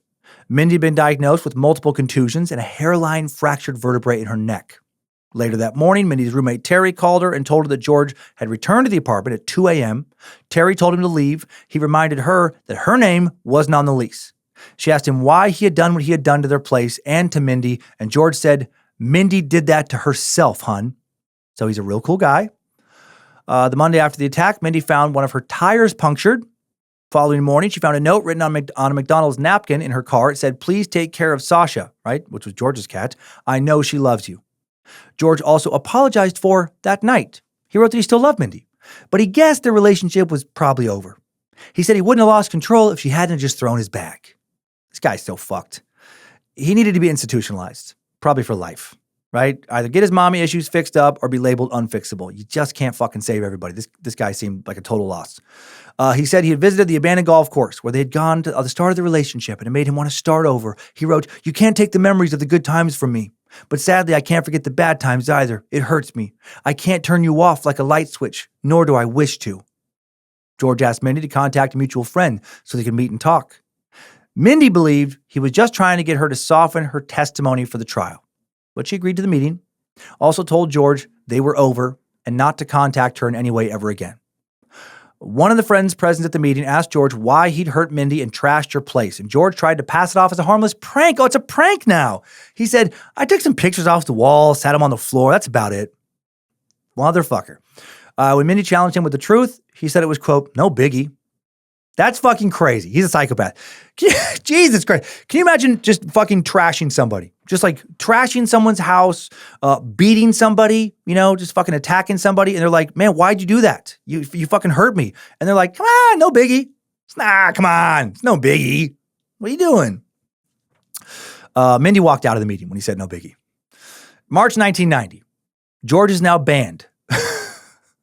He's banned from the Black Angus after a confrontation with the Black Angus bartender, GB Coffin. And it really was a fucking steakhouse. I'm not just like doing that because it had that name. I fucking searched all over the internet. I'm like, are you sure this place was a nightclub? Yep. And it was featured in a little crime doc on this guy. One of GB's customers had told her that she needed to be careful because there was a cop present. She asked if he was talking about George. And when this person nodded, GB said, "No, he's not a cop, he's a burglar." Later that night, George told her to stay out of his business. They got into a verbal altercation, and he threatened to report her to the manager. For what? For telling the truth? She tried to ignore him, but he followed her around as she moved throughout the bar. As two doormen were trying to get him out, he then warned, "I'll be back for you." It took 5 minutes for the doorman to get him out the door. On his way out, he shouted, "You've had it, bitch. I'm coming back. I'm going to kill you." Holy shit. When GB came to work the next night, she learned that George met with the manager and was told he was banned for 2 weeks. That manager was a fucking moron. 2 weeks?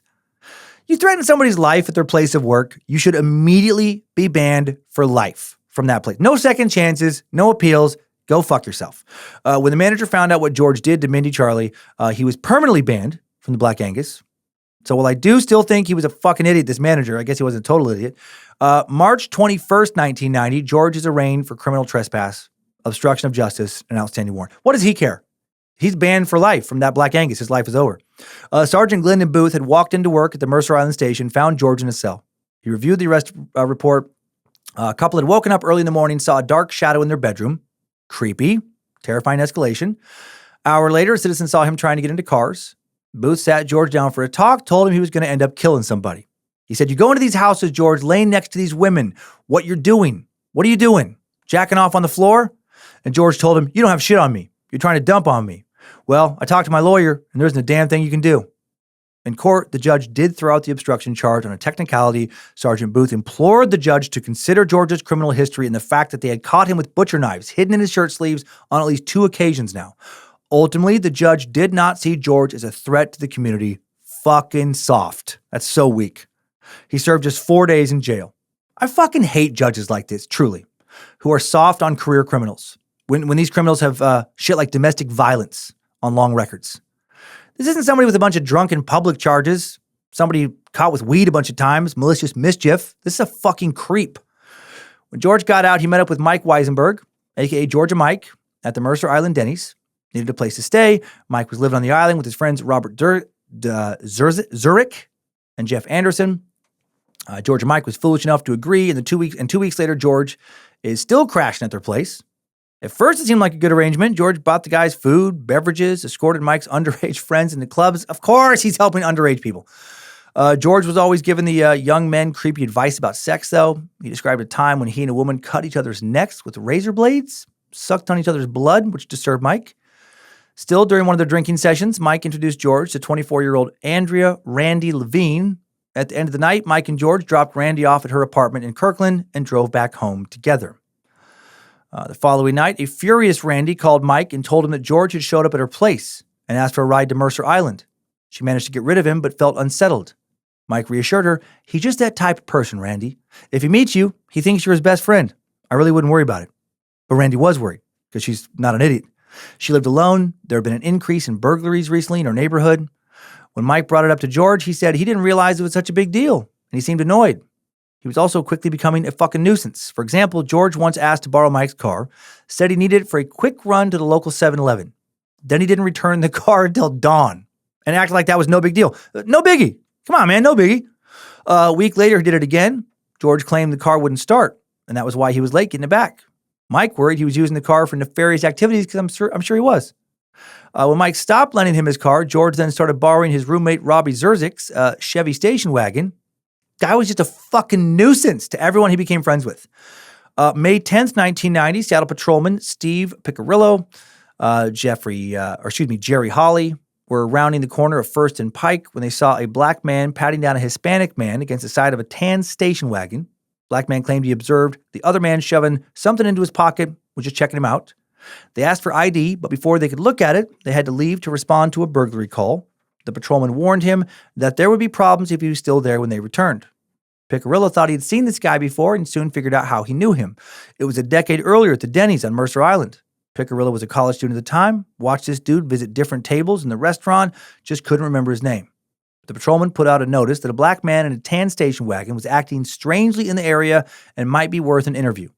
3 hours later, Officer Cecilia Doucette was sitting in her cruiser at 2nd and Pike when an old Chevy station wagon passed by, accelerating and braking suspiciously, so she pulled the driver over. And she recalled, right from the start, the guy was so accommodating, syrupy sweet, talk. Didn't have his license, and the car was registered to Robert Zurich. He handed her a business card, identified himself as George Russell, claimed he was an agent who worked for the Seattle PD. Doucette explained to author Jack Olson years later, when an unregistered guy claims he's an agent or an informer, that usually means he's into a power thing. I'm important. I'm a powerful dude. I know people. More likely he's a 220, which is our Seattle PD shorthand for psycho. Bingo! Yes, this guy's 100% a fucking psycho. She wanted to search George's car, but she lacked probable cause. All she could do was write him a ticket for driving without a license. Week and a half later, Sergeant Doug Vandergiesen was cruising around Seattle. He passed Pike Street, saw a Chevy Malibu, Mike Weisenberg's car, parked near First. Group of people were gathered around it. Vandergiesen turned west on Pike so they would see his car and disperse. The Malibu started to pull off. Vandergiesen stopped the car. Driver said that the people in the street were harassing his passenger. Driver indicated there was no problem and he was going to leave. Sergeant Vandergiesen approached the group on the street, told them to leave. They asked if the man in the car was really a cop because he said he was. They claimed he got out of his car, pulled a gun on him, then hit somebody in the head with the gun, like pistol whipped him. Sure enough, one of the group had a bleeding head wound. Now Vandergiesen made a U-turn, tried to catch up with the Malibu. As he's pursuing the vehicle, it made a sharp right across a sidewalk into a construction fence. Then the driver got out, put his hands in the air. He identified himself as George Russell, of course, had no weapon on him now, but did have an empty holster. Inside the car was a police scanner with a wallet and that had IDs for Mike Weisenberg and Robert Zurich in it, and there was a knife under the seat. Behind the left front tire was a Model 659 with a live round in the chamber and a full clip. Damn. Man in the passenger seat identified himself as Mitchell, said he was in a fight on Pike and George had rescued him, but then ordered him into the car. He said he saw George slide the gun under the tire. At the station, George was written up for misdemeanor reckless driving. How was that it? Vandergiesen asked why he identified himself as a police officer. George said he did it to break up the fight. Claimed he got the gun from a man on the street a month earlier for personal protection. Vandergiesen later recalled, "The more time I spent with this Russell, the more I began to realize something was seriously wrong. Some of the other officers agreed. No normal person could be this cool, sitting there surrounded by cops, chatting away like I'm Oprah and he's the star guest. He reminded me of Ted Bundy. No emotions, no guilt. I said to myself, this guy's got to have his fingers in something else. He's got to be wanted somewhere." I like Sergeant Vandergiesen a lot. Vandergiesen did a search, and George had no record in Seattle except a traffic ticket from the week before. The Mercer Island stuff didn't show up. Different town, different jurisdiction. Other towns' records didn't show up. The gun had been reported stolen, though, so he was able to also charge George with possession of stolen property. Because he knew George was likely to be released on bail, Van der Giesen sent the following memo to the Special Investigations Unit. Please find enclosed a copy of a report of an incident that occurred on Monday morning, 5/21/90, in the area of First and Pike. Information from other D Sector 3rd Watch officers reveals this subject has been hanging around in the area for some time now and has been stopped other times for being involved in suspicious circumstances, particularly circumstances that appeared to be related to representing himself as a police officer. The subject is cool with reasonable explanations for everything suspicious. He deserves some additional investigation. Thanks. George then called Mike Weisenberg from the King County Jail and told him that he'd been stopped because he gave 2 guys who had felony warrants a ride, and Mike's car had been impounded. Mike was able to get his car back, luckily. Mike asked the detective who gave him his wallet back what he knew about George, and the detective showed him a computer printout of George's Mercer Island record, noted he also had a record in Bellevue, Kirkland, Redmond, and King County. As Mike drove home, he knew they had to get rid of George. When George arrived, Mike told him, "You gotta leave." And George packed up and left without protest, departing with a friendly, "Bye." Meanwhile, Seattle detective Rick Buckland, this guy's awesome, saw Sergeant Van der Giesen's memo. Buckland had just returned from 2 years on assignment with the DEA. He was part of Seattle's elite intelligence unit and picked his own assignments. He recalled what stood out to him regarding George's file. 2 things caught my eye. 1, it bothers me when anyone impersonates a police officer. 2, why did he put that guy in his car and drive him away? Maybe it's nothing. But isn't that going a little far in playing detective? He put the kid in his car under color of law. What was he going to do with him? King County confirmed that the gun had been stolen in Kirkland on the night of April 22nd, a month earlier, along with a mug full of change, 2 gold chains, 3 sterling silver rings, and 2 watches. The burglar entered through an unlocked door, and the couple didn't know they were there or they were hit till they woke up. Intrusions like that always send up a red flag. It takes balls to sneak into somebody's home while they're there, or some kind of weird need. And again, I like Detective Buckland, right? This is good. The right people are getting rightfully worried about this creep. Detective Buckland called the Mercer Island police, learned George was a serial burglar who was notoriously difficult to catch. They'd had 40 contacts with him since 1985, and there had been many more in other jurisdictions. Buckland wanted to get George for burglary of the gun and more, but George maintained that he bought the gun from a guy in the street. Also didn't qualify for a felon in possession charge because his felony escape conviction did not qualify under that statute. Buckland did see that there was a restraining order against him, though, for assaulting Mindy Charlie. Her address was a few blocks from where the gun had been stolen as well. And as mentioned, there had been a surge of nighttime burglaries in her neighborhood. Buckland located Mindy and she talked about her history with George, confirmed he always carried a pen light, which was consistent with the description of the burglary suspect. Buckland believed George would reoffend and that there was a good chance he would soon escalate to rape and murder. Buckland knew his shit. George was released on June 7th after serving 18 days in county jail. Detective Buckland kept George's file on his desk, waiting for something else to happen. By the summer of 1990, Mindy Charlie learned that George, who's now 32 years old, had been banned from the Black Angus, as we learned. Before, she'd been afraid to go out, but now that she knew that he had been permanently banned, she felt safe to go there again. Fucking Black Angus. I had no idea it would be so prominent in this story. The old Bellevue location. No longer there, by the way. Clearly the most poppin' chain steakhouse bar ever. Here's another commercial from the same time as all this is going on, from the summer of 1990. You know, when it comes to money, I'm a shrewd son of a gun. I never pass up a bona fide deal, and every week I put something away in a safe place. Hell yeah. Excuse me. Black Angus introduces one very special prime rib dinner, a complete prime rib dinner, and an unbelievable deal, only $7.95. Wow. Hey, fella! You dropped something. A complete prime rib dinner, only $7.95 at Black Angus. When it comes to money, nothing gets by me. What a fucking vibe. What a great place to spend a Saturday night. Mindy, meanwhile, slowly getting her life back together. She even started dating again a DJ named Mark McAmmond, who I'm hoping paid his own bills, never hit her, and didn't ever fuck up a Christmas tree. In mid-June, she saw her friend Sean Trumbull at the Black Angus, and he told her she couldn't come around without Mark because George had been prowling around the parking lot and asking about her. For fuck's sake. On June 20th, George appeared in court for the domestic violence charge. Mindy was confused to see him in prison clothes, but learned he'd recently returned to jail for reckless driving. Always something. He was found guilty, received a suspended 90-day sentence on the condition that he pay the $540 for the property he had destroyed. Fucking weak-ass judge again. Come on. It's fucking pathetic. George was soon back on the streets. Now that he had been banned from the Black Angus, he had to pick a new nighttime spot. He chose Papagayo's Cantina, a new club on the east side. A shady new club that would close down after legal pressure for doing shit like featuring fully nude dancers without having a license to do that, by the way. George became a well-known regular at Papagayo's. Hell yeah. He was treated like a VIP, given free admission and a reserved table.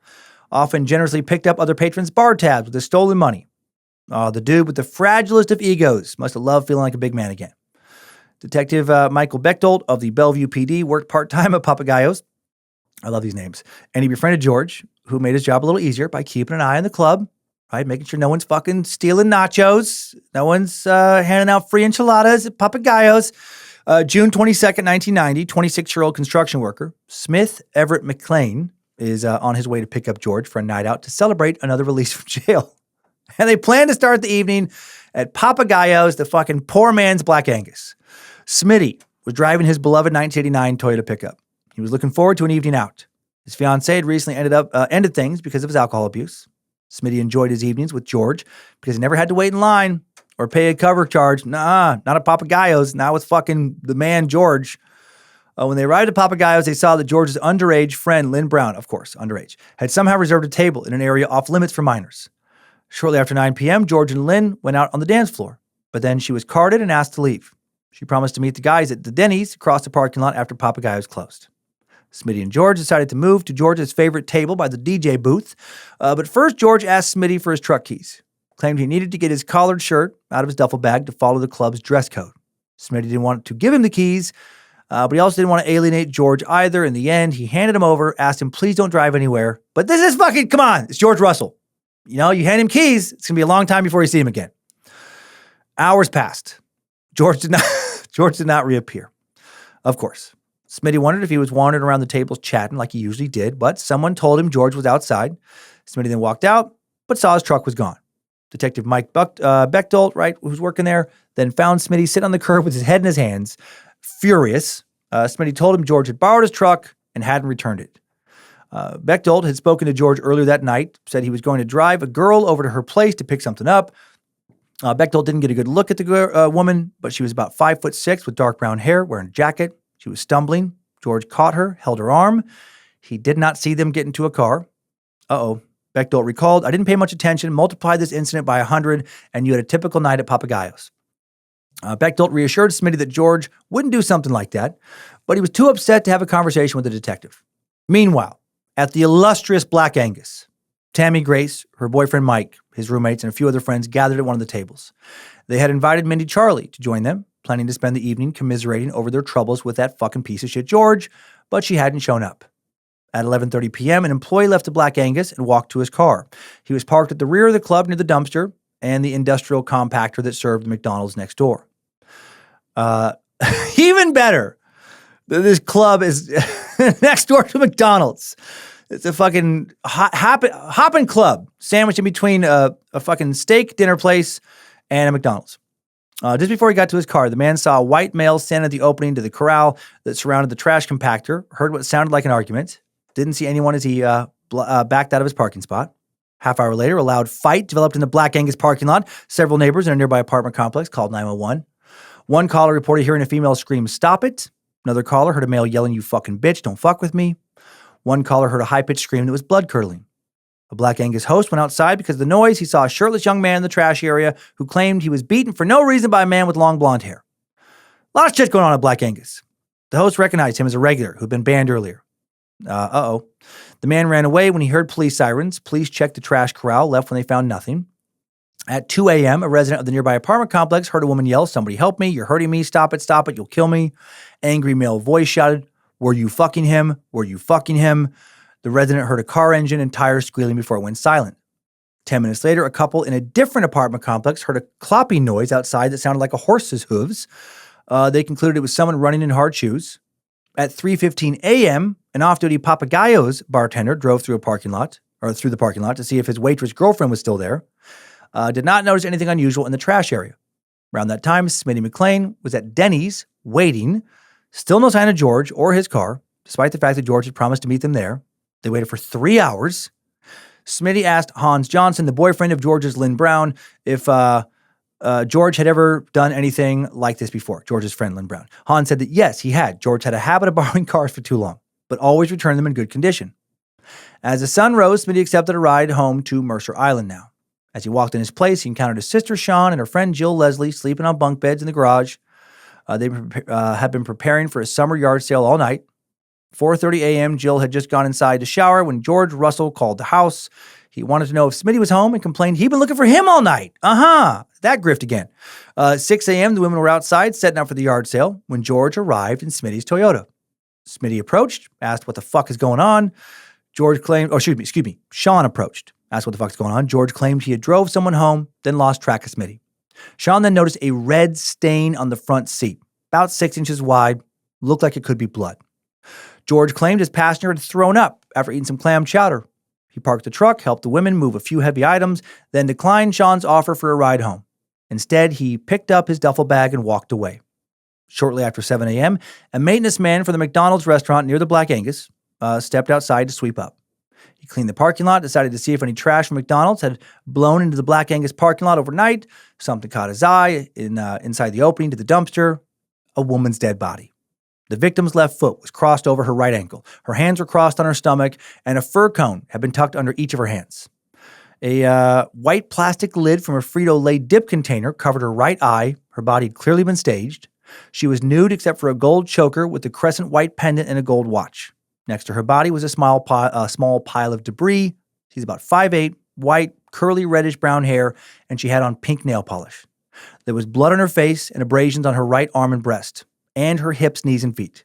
She had scratches on her neck, possibly from her own nails as she was being strangled and trying to get the attacker's hands off of her.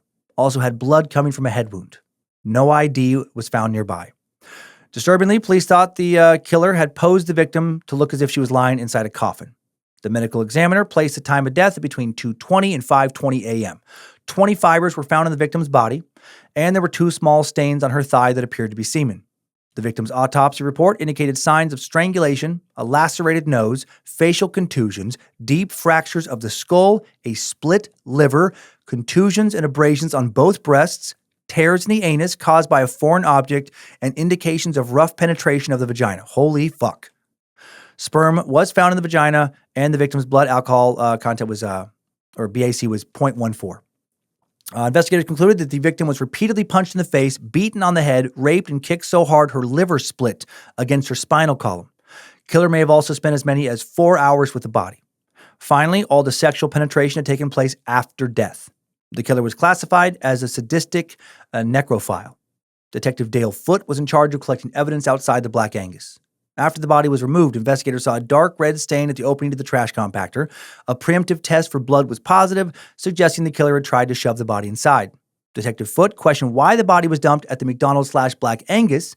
There was much safer places to dispose of a body, like nearby forest or the Puget Sound. They determined that, this woman had not been killed at this location. So that argument we heard earlier, probably not her. As he vacuumed for evidence around the compactor, he noticed pink flecks, which appeared to be from the victim's fingernail polish. Later that morning, Smitty McLean woke up, saw his truck is back, noticed a floor mat had been removed, thrown in the back. When he opened the vehicle up, he smelled a foul odor. He later recalled, "When I had been hunting before, you can remember vividly when you cut open an animal what it smells like, beyond vomit. Smell-wise, it was the most violent vomit I'd ever smelled. It was beyond awful. It was all over the interior of the truck, all over. I also smelled a faint smell of like a lemon-scented Lysol, as if someone had tried to clean it up or cover up the smell. There was a reddish-white residue all over the cab and a large red stain on the driver's seat." Now, can you imagine letting somebody borrow your ride, and then when you get it back, it's covered in bloodstains? I don't know about you, but I'm driving that shit to a police station, having them test the blood to see if it belongs to a human being. When George called at 11 a.m., Smitty questioned him. George said he had the hots for a blonde who agreed to go for a drive with him. He took her out in the truck, but he got nervous, drank too much, threw up his clam chowder. He missed Smitty at Papagayo's then and Denny's, spent the rest of the night looking for him. Smitty decided to detail his truck now to get rid of the smell, shampooed the inside, vacuumed the floors, washed and waxed the exterior, got into all the cracks and crevices, but nothing he did could get rid of the stain on the seat, and it still smelled like shit. He eventually got the truck professionally detailed, and I'm guessing paid for all that himself. Late that afternoon, Mindy Charlie learned there had been a murder outside the Black Angus, and she immediately told her fiancé, Mark McAmmond, it's George. She insisted, I know it is. He hates women. He hates the Angus. He knew we were getting together here last night with Tammy and Mike and Robbie and Bob and the others. The Black Angus victim remained unidentified for several days. Let's meet her. On the night of June 24th, 1990, Teresa Veary had returned to her apartment after a weekend camping trip. She heard a clock alarm going off despite the fact it was 9 p.m. Clothes were scattered across her roommate Mary Ann Polreich's bed, and Teresa's cats were crying for food. Mary Ann wasn't too fond of Teresa's cats, but she had previously always made sure to feed them when she was away. Teresa wondered where Mary Ann was now. She liked going out to nightclubs, but she usually wasn't gone for an entire weekend. Mary Ann was a responsible 27-year-old woman. She was preparing to take a community college class in computer science, paid her bills on time, had several $1,000s saved up. She was between regular jobs, but had a temp job as a telemarketer. Teresa recalled that Mary Ann had talked about going to Papagayo's Cantina, one of her regular spots. Mary Ann went out 3 to 4 nights a week to dance, rarely had to buy a drink because she was an attractive young woman. It was possible, but unlikely that she was spending the weekend with some guy she had met. Mary Ann claimed that she hadn't had a one-night stand since New Year's Eve, 1989. When Teresa left the apartment 2 days earlier, on the morning of June 22nd, to go to work, Mary Ann had been asleep and her car had been parked outside. Teresa didn't get home from work until midnight, and Mary Ann and her car were gone. Teresa assumed she was still at Papagayo's. Early on Saturday the 23rd, Teresa got up to go camping with her fiancé. Now it was Sunday night, and Mary Ann was still gone. On Monday the 25th, Teresa wasn't sure what to do, didn't want to embarrass Mary Ann by calling her friends and family. Her parents were very religious, did not know she smoked or drank. When Tuesday the 26th rolled around with no word from Mary Ann, Teresa knew she couldn't wait any longer. She knew that on Sundays, Mary Ann liked to drive to her hometown of Ravensdale in South King County to attend church with her family. Teresa called, learned Mary Ann had not come to church, and her mom was about to report her as missing. Teresa checked with Mary Ann's temporary employer, found that she hadn't called in, even though she was supposed to work a few hours on Sunday. Teresa then reached out to a mutual friend, heard that a body had been found behind the Black Angus on Saturday morning. Sense of dread came over her. She drove to Papagayo's, found Mary Ann's vehicle in the parking lot. When she didn't find her inside the bar, she called the police. That evening, Teresa looked at photos of a necklace and a watch and identified them as hers, explaining Mary Ann sometimes borrowed her jewelry. Detective Marvin Skeen asked questions about Mary's life, trying to get a sense of potential suspects. Teresa mentioned a young man named Damon, whom they had met at Parker's Nightclub in North Seattle. Mary Ann spent a few nights at his place, had gone out with him at Papagayo's, but lately Mary Ann complained that Damon had been acting weird, had accused her of, quote, wanting his body. Teresa thought they had ended things. And before going forward, I got to address that. I've broken up with quite a few people over the course of my life and been dumped a bunch of times as well. I've never had a relationship end because I was upset over someone wanting my body or because I wanted their body. Aren't you supposed to kind of want the body of the person you're romantically involved with? I mean, Lindsay thinks I have a good body. I should talk to her about it, right? Maybe that's fucked up. Maybe that's not good. Enough. No more kind words about my body. Don't ever say anything nice about my dick again. I'm not some piece of meat. But I am. But we all are. Walking, talking, sacks of meat. Anyway, over the weekend, detectives had knocked on the doors of every apartment and condo within view of the Black Angus. The canvas turned up a list of suspicious characters. Detective Skeen also talked to fellow Bellevue detective Mike Bechtold. He advised that Skeen should talk to Brad the doorman and Todd the parking lot valet, and then added, if you want to find out everything about Papagayo's, talk to George Russell. Other detectives were seeking out the mysterious Damon. Teresa helped create a composite sketch that was distributed to different nightclubs in the area. You know, fucking TGI Fridays, Olive Garden, all the hot spots. Detectives confirmed Mary Ann was a regular at Papagayo's. Descriptions of her differed. Some male regulars thought she was a tease because she liked to draw attention to herself when she drank. An ex-boyfriend said Mary Ann would go home with strangers, sometimes sleep in their beds, but would refuse to have sex with them. Those who knew Mary Ann outside of the nightclubs described her as a talented, dependable worker, a high-achieving student, willing to talk to most people, always friendly. But lately, she'd been drinking more heavily than usual, admitted to a friend that she had passed out in a nightclub parking lot and then woken up in a man's bed. Hoped that nothing had happened. On the night of June 22nd, Mary Ann went out to Papagayo's with 2 male friends. They left her after about an hour. Marianne spent a long time talking to two businessmen named Terry and Mark, who she had met at the club earlier in the week. Marianne tried to make an advance towards Mark, but he was not interested. She was then seen at the DJ booth talking to a man who was described as clean-shaven, 6 feet tall, large build, dark straight hair, expensively dressed, possibly Hispanic or Mediterranean. He did not seem interested in Marianne, and when she lost her balance and drunkenly fell, he walked away. Late in the evening, Marianne gave one customer the impression she was looking for a ride home. Bartender served her a glass of water because she was drunk. He then got busy, and when he looked up again, she was gone. On June 30th, 1990, a week after the murder, Mike Bechtold was back working security at Papagayos when George showed up. George expressed his regrets about recent events, said they hoped they caught the killer. Inside the club that night, several plainclothes officers were trying to blend in with other patrons. One of them was Detective Jeff Gomez, who observed George walking around like he owned the place. George approached him, offered some gossip. At first, Gomez thought he was being helpful, but after a while, he started to think George was deliberately feeding them contradictory information, and he grew suspicious as to why. Gomez's partner, Earl Barnes, recognized George from Mercer Island. George remembered him too. They showed him photos of the victim. At first, George claimed he did not recognize her, but then said, maybe she came over to his table that night. He kept asking questions like how close they were to making an arrest or what evidence they were holding back. Detectives John Hansen and Marv Skeen were also casing Papagayos. George approached Skeen, told him that a young woman who accompanied him to Papagayos the previous Friday night might have talked briefly to Marianne Polreich. Her name was Lynn Brown. Skeen tried to call Lynn Brown, but the number George gave him was bad. Skeen didn't think much of it at the time. In the second week of the investigation, Bellevue Detective John Gerber was asked to follow up on Mike Bechtold suggesting to talk to Papagayos' valet Todd, identified as Todd Arvizo. Fucking Todd.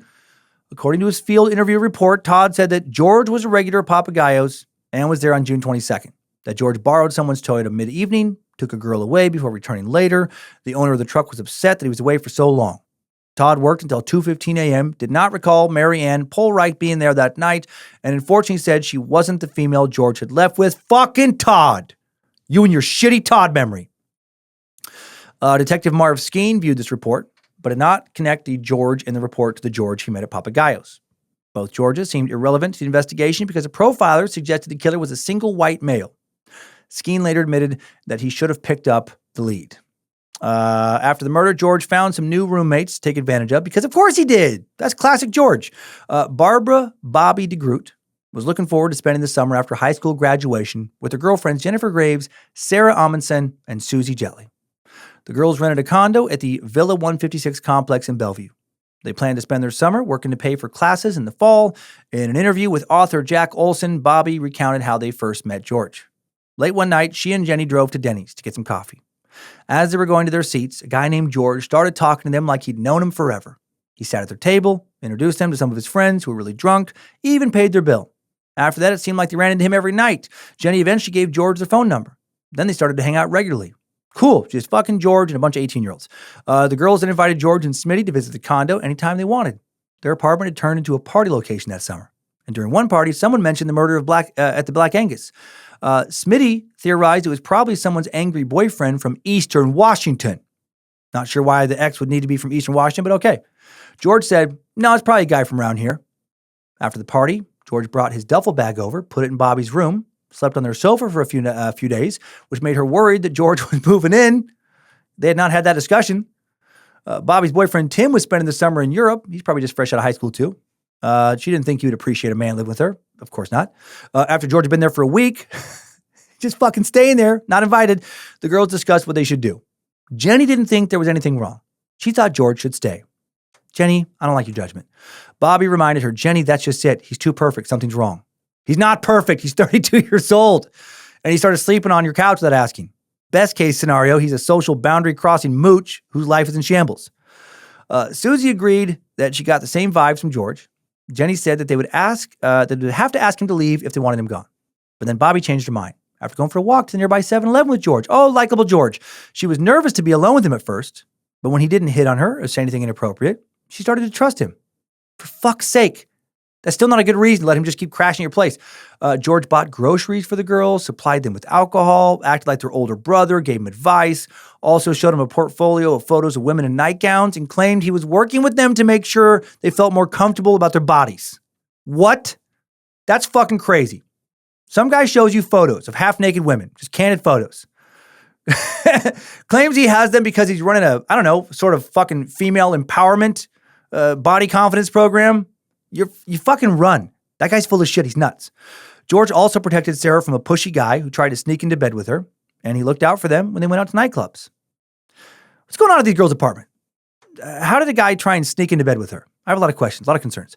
Normally, George did not comment about the tight tops and short skirts the girls wore when they went out, but one night, Sarah put on a tight black tank, and George asked her not to wear that because it would send the wrong signals. When she hesitated, he told her, "Don't you know Mary Ann Polreich was dressed like that?" Oh my God, get him out of there. The longer he lived with them, the more the girls wanted to get to know George, but per usual, he would not reveal much about himself. He did drop hints. He was an undercover cop, working secret jobs, breaking into houses, getting evidence. Totally. That's how it works. Undercover cops, they work as burglars oftentimes. Not that that couldn't happen, but come on. At the time, Bobby thought we already had a prowler and a killer was loose, and we could use a cop under our roof. George claimed he was working the Polreich murder and brought home an information poster about Mary Ann. Occasionally, the girls also hung out with a young man named Damien Middleton, whom they'd gone to school with, right? Another recent high school grad. Damien was good at reading people. And he told these girls, after meeting George just one time, that he fucking hated him. He said, quote, "When I look at him, I get the deepest, darkest, most evil feeling I've ever gotten from a person." Yes, Damien. I'm a big Damien fan. Sadly, the girls did not listen to him, though. One night, Bobby and George were walking back from the supermarket when George pointed out an unmarked police vehicle outside their condo and said it was Earl and Jeff. Bobby ran ahead of him to warn their friends to hide the marijuana. George then brought the detectives inside. He really did know them. Introduced them as Detective Barnes and Gomez from the Bellevue PD. One of the detectives reassured the girls they were not there for the weed. They just wanted to know about their friend Damien. Where did he live? What did he drive, etc. It was only later that Bobby learned that the police were looking for a man named Damon or Damien in connection with the murder of Mary Ann Polreich because George had told them to look into Damien Middleton, that motherfucker. Right? Damien had his number, didn't like him, so he pointed to the cops at Damien for a murder he had committed. After a few weeks, George, still living with the girls, now started taking naps in Bobby's bed. And then sometimes they would kiss and cuddle, but he would walk away if things got too heated, because he's a gentleman. Bobby knew that Tim, her boyfriend in Europe, would be angry. Angry at her if he found out what was happening. She didn't know how to feel. She liked him. She loved him, but she was attracted to George. Bobby sat George down, told him that she had a boyfriend, and intended to be with him when he came back, and that George could not be there when Tim returned, and George agreed. Unlike Bobby, Jenny and Sarah, their friend Susan Jetley, never liked George. She told Jack Olson, the author later, "Nobody agreed with me." But it didn't take long to realize that George had not encountered Bobby and Jenny by accident. In the first days after we moved in, we'd had a midnight prowler, and Jenny and Bobby had told everybody at Denny's about it. We were really worried for a while. That's one reason we accepted George. He said he was an undercover cop and he'd protect us. Jenny said he was sent from God. Later, I realized George had been our prowler. George engineered the whole thing. That's pretty fucking crazy, right? You break into somebody's house, then you intentionally run into them in a public place like Denny's, and then you introduce yourself as a cop and start hanging around there and knowing that they want a cop around because you had broken into their house. When Susan saw that George had a gun, she freaked out, insisted they get it out of the condo. George explained he was armed because he was working the Polreich case, gathering info for the police. Susan was outvoted, so George and his gun got to stay. When George invited the girls to the Mobley house for a barbecue, Susan noticed that he was warm and affectionate with his sister Erica, but there was a lot of tension between him and Chris Mobley and his stepdad Wanzel. By now, a month had passed since Mary Ann Polreich was murdered, and the police had no leads. The media called the suspect the Crossroads Killer and the East Side Bundy. He would later be called the Charmer. The lines shrank at popular clubs like Papagayos and Black Angus now. In response, Black Angus launched a new ad campaign directly addressing the fear in an attempt to turn things around. Here is a commercial from August of 1990. No one looking for a fun night out in the town wants to get murdered, do they? You want to feel safe? Enjoy a nice steak or a loaded baked potato for just $8.99. Then cut loose with a cocktail. Listen to good music. Laugh with great friends. And maybe meet an attractive and mysterious stranger to dance with, or even go home with. But you don't want that stranger to kill you, do you? So come to Black Angus, where no one has been murdered And where no one's a stranger, everyone's a friend. Yes, a body was found at our Bellevue location, but they weren't killed at that location. And that's the detail that matters. They were probably killed at Papagayo's, if I had to guess. So stay away from that place. And come over here, where the crowd is always safe. And the only thing getting killed is cows. Huh. All right. Okay, well, good for them, doing their best to try and get ahead of that. Poppy's boyfriend, Tim Ogle, came home from Europe on August 7th, 1990. Bobby reminded George of his promise to move out, and he offered to move into Jenny's bedroom instead. Get the fuck out of here. Yeah, I'll move out. I'll leave. I'll go this next bedroom. Or I'll go down the hall. Totally go down the hall. Bobby said that was not good enough. Fucking George, true parasite, just attached himself to a new host and refuses to leave. I liked this guy for a while when he was a kid. But I've hated this motherfucker for so long now in this timeline. Take away the murder. He's still just a piece of shit. Bobby was going to tell Tim everything, but a friend had already told him another guy was sleeping in Bobby's bed. Tim was furious, of course, but Bobby tried to explain that George was nothing more than a big brother. No, Tim should have dumped Bobby. Now let's reconnect with someone else. In the early morning hours of August 8th, 1990, Tammy Grace, her roommate, and several others went to Denny's in Bellevue to get a coffee after a night out at the Black Angus. Tammy was George and Mike's girlfriend, right? Met her about 2 years earlier in the timeline George had. Tammy spotted George with several teens. Of course. It's not like he's 32 years old or anything.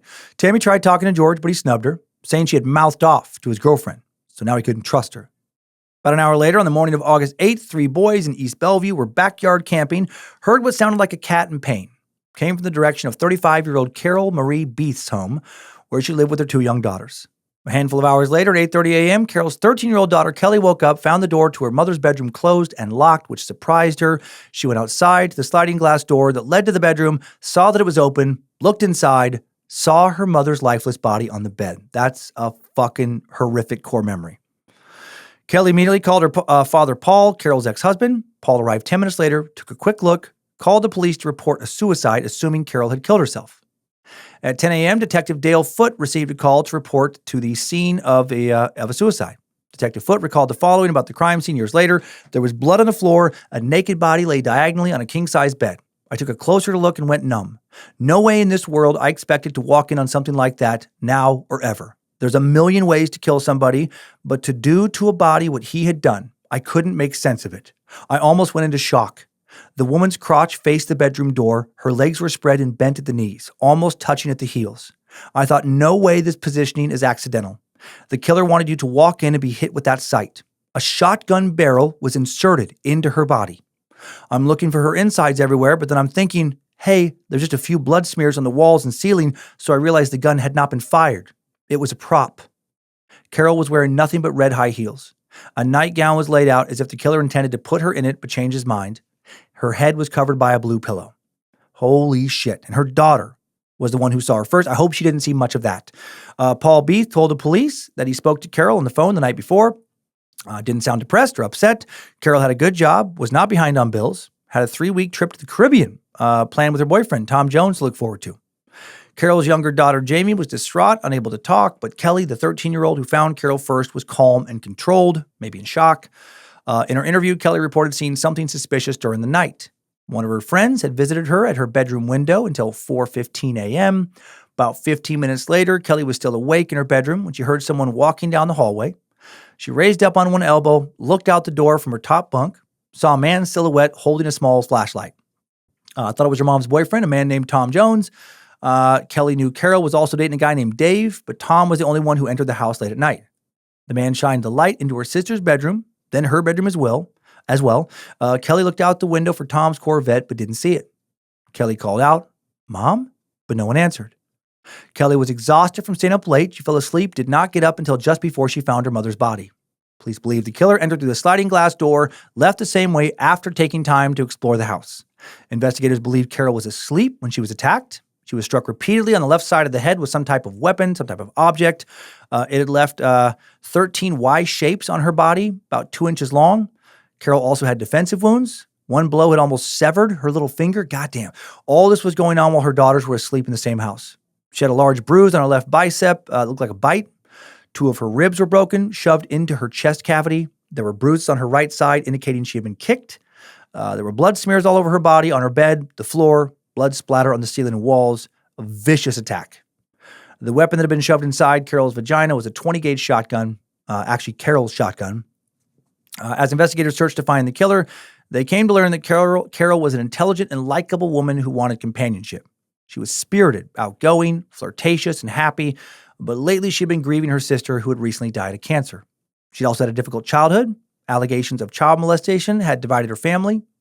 At the age of 20, she had married Paul Beath, a construction worker from Montana. They'd moved to Bellevue in 1977, divorced a decade later in 87 after a long separation, but remained close. She worked as a bartender at Cucina, popular spot in Bellevue. A good mother, frequently complained about not having the time she wanted for her daughters. Also enjoyed going out to clubs like Papagayos, where she never drank much, apparently. Neighbors reported that Carol kept up to $700 cash in Crown Royal drawstring bags, but it complained that small amounts had been disappearing lately. Yep, fucking George had been in there. There had been a surge in cat burglaries in the neighborhood before the murder. Detectives determined that 5 or 6 of the bags appeared to be missing from the open drawers of Carol's dresser. She was said to be extremely generous, maybe to a fault. She had allowed a few close friends to borrow her credit card to make big purchases. They were paying her back monthly, interest-free, also loaned cash to those who needed it. She was skilled at her job. She knew how to calmly handle abusive customers and was apparently a crowd favorite. Seattle Times reporter Nancy Montgomery wrote about her, Carol Marie Beath lived the same way as thousands of Bellevue women. She was divorced, worked hard to support herself, and had 2 daughters, and struggled with romantic relationships. Detectives were able to piece together her final evening. She got home from work around 7 p.m., made dinner for her daughters. Then she studied a book on scuba diving for her upcoming trip. At 9 p.m., she called her mom in Montana and received 2 incoming calls during her conversation with her mom. Second interruption was lengthy. Carol told her mom she'd call her back. 30 minutes after midnight, while her daughters were asleep, she drove to the south end of the city to pay a visit to a guy she was seeing who was a bartender. Drank soda with him until the restaurant closed at 2:15 a.m. Half hour later, one of the boys camping in her neighborhood, a boy from the group of kids, one of whom visited her daughter that night, he said he saw her pull into her driveway as if she were in a hurry and slam the car door. Light went on in her bedroom, and then she was not seen alive again. Detective Dale Foote initially believed that Tom Jones was her killer.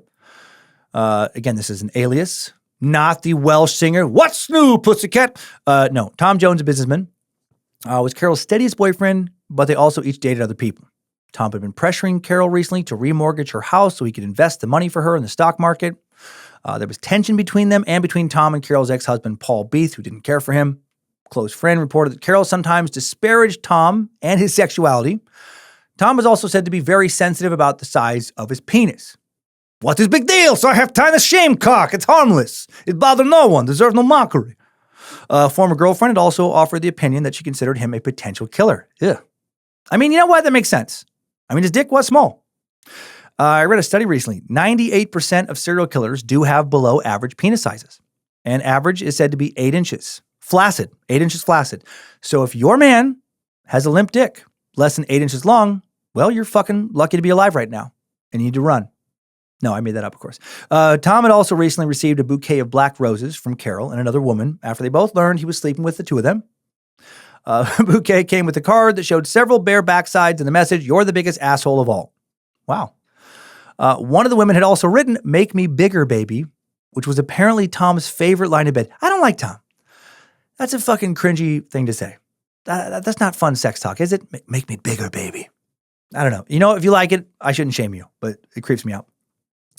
Detective Foote also learned that Tom would show up drunk at Carol's house in the early morning hours, start arguments, also had previous arrests for DUI and domestic assault. Yeah, I don't care for Tom. Domestic assault. Tom drove a dark blue Corvette. Of course he did. And on the night of the murder, a similar car was seen in the neighborhood by the boys who were backyard camping. Tom was supposed to meet Carol at 6:05 a.m. for a tanning session. Didn't show up, suggesting to some that he knew she was dead. He was also the only one of her known boyfriends who had not rushed to the crime scene. He was unaccounted for on the day her body was found until midnight. When he did show up, he said he went to Papagayos. God damn it. Why is everyone fucking going to Papagayos and Black Angus? He had gone there with another girlfriend and only just learned Carol was dead. He seemed drunk when he was taken in for a 3-hour interrogation. He was crying, hyperventilating, insisted he couldn't have done it. However, he had no clear-cut alibi, refused to take a polygraph or provide bite impressions. One point he claimed he might have had a blackout were spaced out, but that was not enough for an arrest. Tom's a fucking mess. Police searched Tom's car and house, but found nothing incriminating. Detectives Foote, Skeen, and Hansen were convinced Tom was Carol's killer. I don't blame them.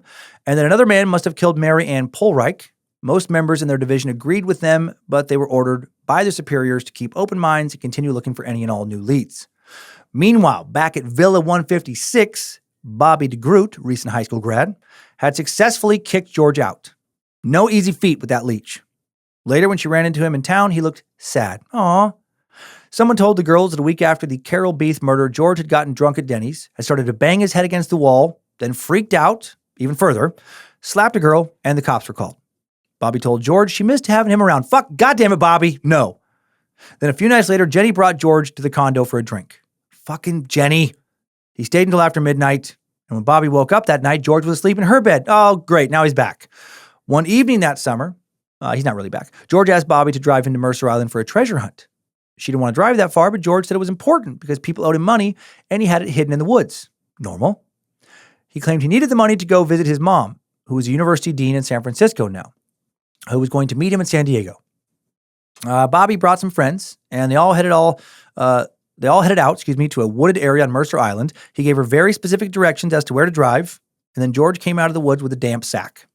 Inside, totally normal, was 108 silver dollars and some smaller change, and he had a roll of hundreds.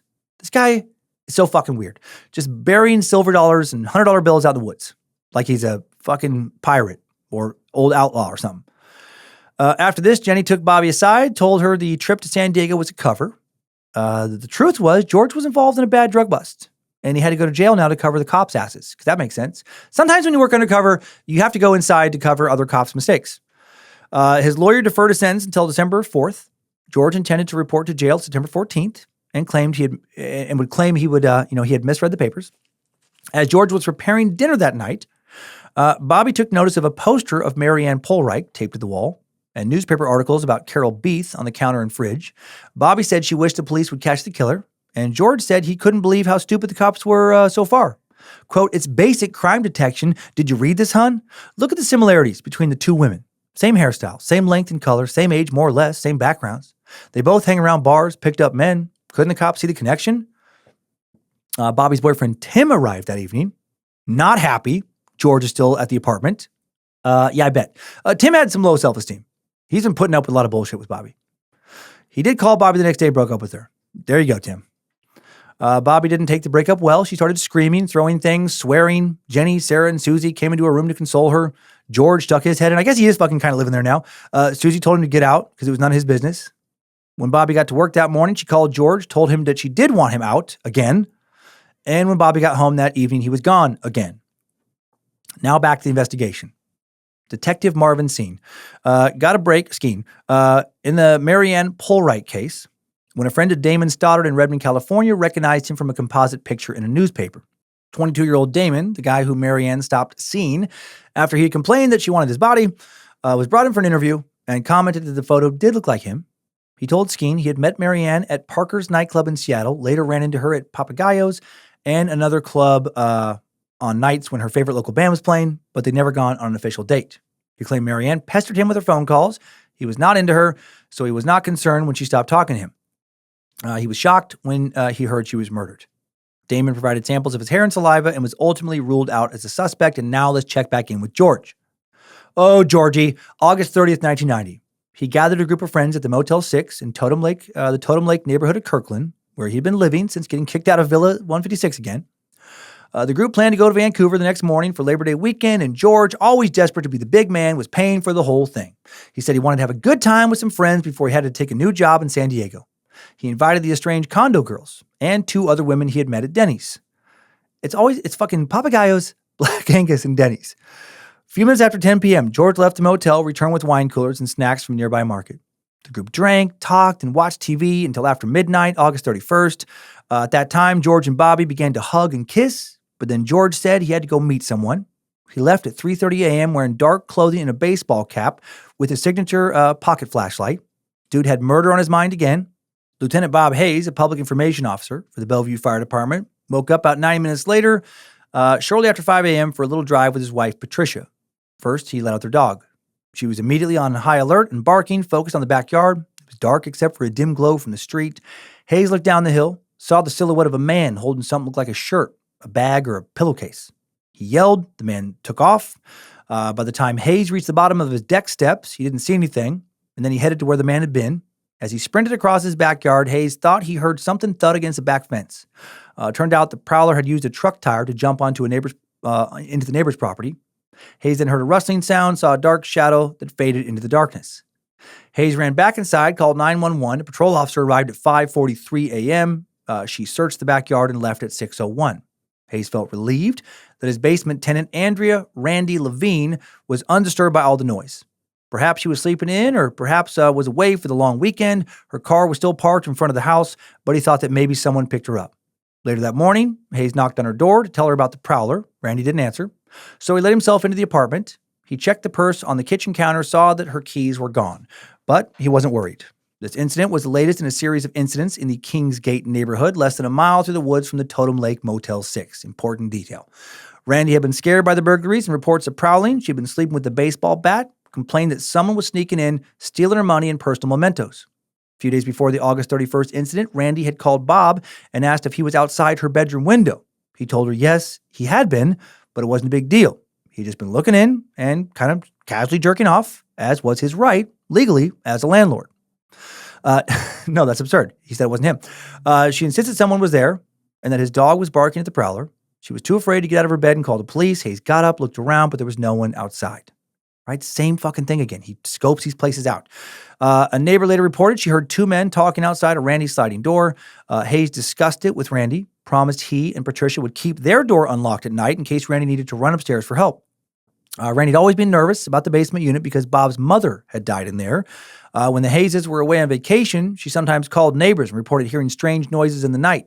She thought the place was haunted. Again, that comes up, that detail, the haunted thing. Other than her nervousness, the Hayeses thought Randy was a normal, hardworking, responsible young woman, but her picker seemed to be broken with men. She didn't often date men with the best character. She recently had told Patricia Hayes she was trying to be less involved with men in general, and it had been several months since they had seen a man enter or leave her apartment. The same night that Bob saw someone in their yard, George Russell had returned to his motel room 3 hours after he had left at approximately 6:30 a.m. On August 31st with breakfast for everybody. He then checked. That's so fucked up. He just fucking brutally murdered somebody and then just like, I'm just going to grab breakfast for everybody, be all cheery. He then checked out at 10:30, the motel. The group piled into Damian Middleton's station wagon to head to Vancouver. The weekend passed in a blur of fun and revelry. George stocked the hotel room in Vancouver with alcohol before he went out and met with two sex workers. Group returned to Bellevue, September 2nd, 1990. Group was dropped off at the condo at Villa 156. Jenny and Bobby welcomed him back. Susie gently avoided him. Lately, he'd been bothering her more than usual because he kept bringing up the murders as if he had inside info. He kept insisting one man had killed both women. He was also dropping hints that he thought their friend Damian Middleton was involved. Yeah, I was surprised that fucking Damian went with this motherfucker to Vancouver. Like, why, if this guy's the most evil guy you've ever seen, why are you hanging out with him more? It bothered Susie tremendously, as it should have, that he also called the victims sluts who used men and said he had no sympathy for them because, quote, they dumped men and deserved what they got. Jesus. Baby boy's mommy issues running deep. On the morning of September 3rd, 3 days after seeing the man in his yard, the night George snuck off from the Motel 6, Lieutenant Bob Hayes called 911 to report that he'd found his tenant's dead body in the basement. He spent the weekend installing motion detector lights and peeked into Randy's apartment a few different times. Nothing was disturbed. But on Monday, September 3rd, his wife Patricia noticed that one of Randy's cats was acting hungry and that she couldn't find the other one. She was surprised no food or water had been left out for him, and she also smelled an odor that led her to suspect that the missing cat had died. She entered Randy's bedroom to check, saw that the bedding was disheveled. There was a bloody pillow on the floor. She pulled the sheet back a couple inches, saw Randy's long hair and bare shoulder, screamed, and ran outside. Detective Larry Peterson of the King County PD responded to the report. He noted that Randy's body had been posed, with her legs spread diagonally across the bed. One arm rested on a blue pillow. Part of her brain had seeped out of her skull. The killer had also placed a white plastic vibrator inside of her mouth. Under her left arm was a copy of the book More Joy of Sex, a love-making companion to the joy of sex. Randy's body was covered in small stab wounds, some no deeper than a nick. They appeared to have been made after death. The assailant also post-mortem drew a game of tic-tac-toe on her right breast. Some of the wounds were in straight lines or patterns. A hand was outlined on her thigh. There were no knives at all in Randy's apartment, meaning the killer had taken what he had used, so they couldn't be identified. Randy's cause of death was identified as blunt impact injuries to the head and fractures of vault and base of skull. Damn, she had 3 long scratches on her back made by a knife or a fingernail. There were 3 significant stab wounds in her anal area and a total of 231 small wounds on her body. Motherfucker. When detectives looked into her background, Randy's friends described her as a class act. She enjoyed the outdoors, going to parties, the Seattle Mariners. She was a quiet person, sometimes a little unsure of herself, but became confident and flirtatious after a few drinks. She had recently told her friends about the prowler in her neighborhood. The night before she died, she met her on-again, off-again boyfriend, Brent Carlson, at a restaurant, and they discussed going camping in the San Juan Islands over the weekend, but they put off that decision until the next day. Randy drove home alone just after 10 p.m., was not seen alive again. Randy's close friend, Kathleen Del Mar, was asked to walk through her apartment and see if anything was missing. She noted that Randy's favorite amethyst ring was unaccounted for. The coroner said it was not on Randy's finger. Kathleen insisted Randy would have never taken it off willingly. Someone had taken a trophy. Meanwhile, on Wednesday, September 5th, George's friend Tammy Grace was out at a baby shower when George showed up at her apartment while her 2 roommates were home. Tammy and her roommates had been living at Villa 156 since April. They were just a few units from Bobby DeGroot and her friends. Had no idea George had moved in with the girls. Tammy's roommate, Nicole, saw George looking into the windows. He banged on the front door, on the back, tried to open 3 windows. Nicole and her roommate, Lori, called 911, but George was gone when the cops showed up. Tammy remembered how George had violently assaulted Mindy Charlie, decided to call the Bellevue PD now. She spoke to a detective, mentioned that George claimed he was an undercover narcotics detective. The detective called, confirmed George did not work for Bellevue. I called her back, detective. Later, Tammy spoke to Mindy Charlie at the Black Angus, right? Back at the Black Angus. She had a copy of the newspaper with a story about the Randy Levine murder. Tammy told her that George tried to break into her house, and Mindy replied, "I wouldn't doubt that George is the killer." Tammy mentioned that she had heard that George once tried to barge into Randy's house. Mindy said, "Oh my God, you don't suppose he's killing women he had a problem with, do you?" Later that night, 21-year-old Dacia Jubenville went into the Denny's hoping to run into her new friend, George Russell. Dacia was irritated that George had stood her up over the Labor Day weekend. When he arrived at Denny's, he said he had to go to Canada, and he gave her an amethyst ring as an apology. Claimed he got it on his trip. Meanwhile, detectives Dale Foote and Marvin Skeen had been looking at Lieutenant Bob Hayes with suspicion. Why had he checked on Randy's apartment so many times over the weekend? Did he make up the story about the prowler as a cover? Then Skeen got a call from Seattle detective Rick Buckland, who said, "Hey, Marv, I might have something for you to look at. A guy named George Russell Jr. was posing as a cop over here. He had a gun that was stolen 10 blocks from Andrea Levine's apartment. We think he was doing cat burglaries in her neighborhood. Used to live nearby with a girl named Mindy. I talked to her. He beat her up and acted squirrely." Skeen usually discounted these kind of tips, but he respected Detective Buckland. However, he was still focused on suspect Tom Jones. Skeen suggested that Buckland contact Detective Larry Peterson about the Levine case and come to their strategy meeting at the Maple Valley Precinct. On September 6, 1990, 20 investigators from 8 jurisdictions, including the State Attorney General's office, met at the Maple Valley substation. They were there to discuss the 3 East Side murders and whether or not they were connected. Rick Buckland suspected that George Russell was the common thread. Buckland later recalled that he stood up and asked if there had been any car prowls in the murder neighborhoods by a suspected black male or any reports of nighttime burglaries while people were in the house. A few people looked at him like he was crazy until someone said there had been a ton of car prowls in recent weeks.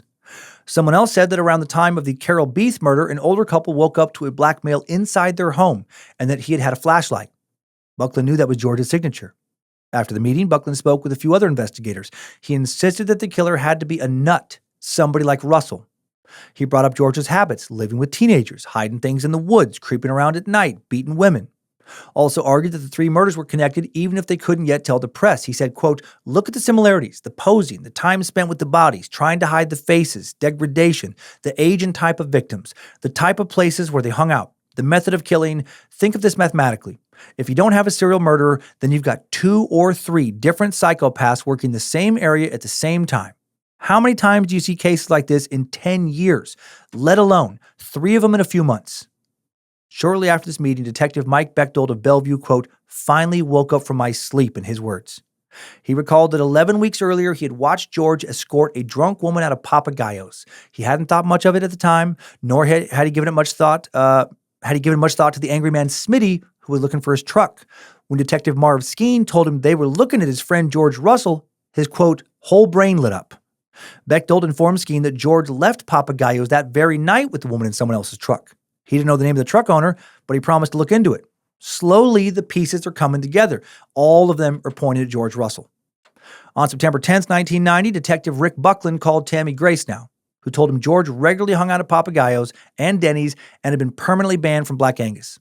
And as he was taking notes, she mentioned that George was always giving rings and bracelets to his friends and that he still hung out with teenage girls, even though he was 32 years old. Also mentioned that she had heard he was moving to California soon. Following day, Tammy's boyfriend, Mike Weisenberg, made his decision to call the police. He and his roommates had begun to suspect that George was involved in Randy Levine's murder. Remember, they were friends with Randy, had introduced Randy to George. Mike felt sure that George was the killer. Mike called him connected to Wayne Slater now.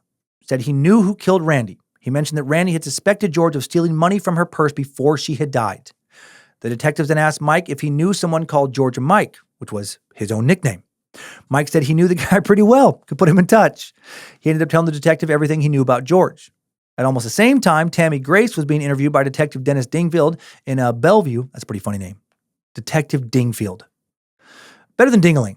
Anyway, Detective Dingfield in Bellevue, who was assigned to locate George for questioning.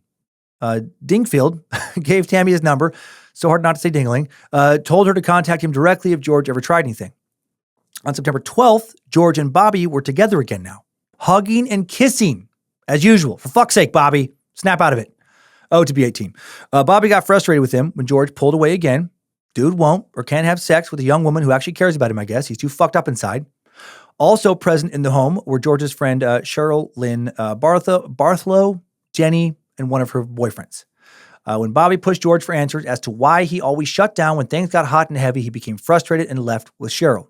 Around 11 that night, in her nearby unit, Tammy Grace was alone in her apartment when somebody knocked on her bedroom window. She crawled into a corner, called 911. 2 officers checked out her condo, discovered that the screen on her sliding glass door was off its channel. As Tammy was telling the officers about the prior break-in, her roommates came home and said George was out front with the girl in a car. Tammy identified George as the person who had tried to break in. One of the officers now ran out the front door. Tammy was terrified. She was convinced George was going to talk his way out of it and that he would then come back and kill her. Smooth-talking George, of course, had an excuse. Said he lived in the complex, was going out with a friend for coffee. Said his roommates could vouch for him. Tammy was afraid and frustrated, but fortunately George had outstanding warrants. So despite his excuse, he was still arrested on 2 Seattle warrants from his time prowling around Pike Place Market and 2 no-bail commitment orders for criminal trespass on Mercer Island. Detective Foote arrived at the police station at 3 a.m. to question George about the Carol Beath murder. And Foote later recalled, George was very collected. You could see this was old stuff to him. He seemed concerned about projecting the right image. He's cool. You're uncool. He was respectful within that need. I was glad that he agreed to talk, but I didn't get much out of him. George confirmed he had been kicked out of the Black Angus, that he was acquaintances with Randy Levine and Mary Ann Polreich, but he said he had never met Carol Beath or visited her workplace, Cucina. Detective Marvin Skeen and Detective Larry Peterson also had a turn with George a couple hours later. According to Skeen, quote, he tried to give the impression that he was having an easy time, but his body language told us different. He's sitting in his chair, feet firmly planted, body rigid. He said that he helped Randy Levine when her truck broke down, and he saw her at a party at Papagayos. When he stopped at her house one night, she invited him to go out to dinner, but he declined. He learned about her murder from the paper. George mentioned that one night Randy got drunk at a bar. There was an argument about her between Robert Zurich and Mike Weisenberg. Skeen knew he was intentionally trying to establish other suspects now. George also claimed he met Mary Ann Polreich at Papagayos, but she wasn't his type. On the night she disappeared, he said he was with friends, Alan Israel and Smitty. He told him he had borrowed Smitty's truck before the club closed to get a beer at 7-Eleven, then visited a female friend, but she didn't hear him knocking. He was gone 45 minutes, missed connections with Smitty when he tried to bring back the truck, provided Smitty's full name, Smith McLean, and his address and phone number. When George was asked to give samples of his blood, saliva, and hair, though, according to Skeen, quote, bang, his whole attitude changed. He jumped up like he was ejected, crossed his arms over his chest, and said, shouldn't there be somebody else in this room? George said he now wanted an attorney, and the interview was over. After the interview, the 3 lead detectives sat down with other investigators to discuss the commonalities in the murders. All the victims' faces were covered. All were abused by a foreign object. All were killed by blunt force trauma. All were nude and posed on their backs. All had been in a bar not long before their death. All were regulars at the nearby Crossroads Mall. All were sexually active Caucasians. Clothes were completely or partly missing with all of them, and rings had been taken from at least 2. The detectives talked to Dr. John Liebert, an expert on sex crimes, and Liebert strongly believed that one killer was behind all 3 murders. The killer was a spree killer, a necrophiliac, and sociopathic. He lacked a sense of empathy and sought out sexual satisfaction by abusing women dead or alive. In these cases, he said the victims were not the primary targets. The killer, who hated women, was symbolically destroying someone else when he killed them, of course, Mama.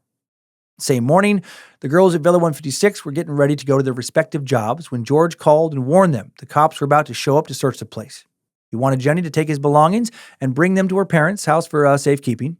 He told Bobby that detectives were suspicious because he had known 2 of the victims personally, but they realized he was innocent after questioning him, and they were just going through the motions to exclude him as a suspect.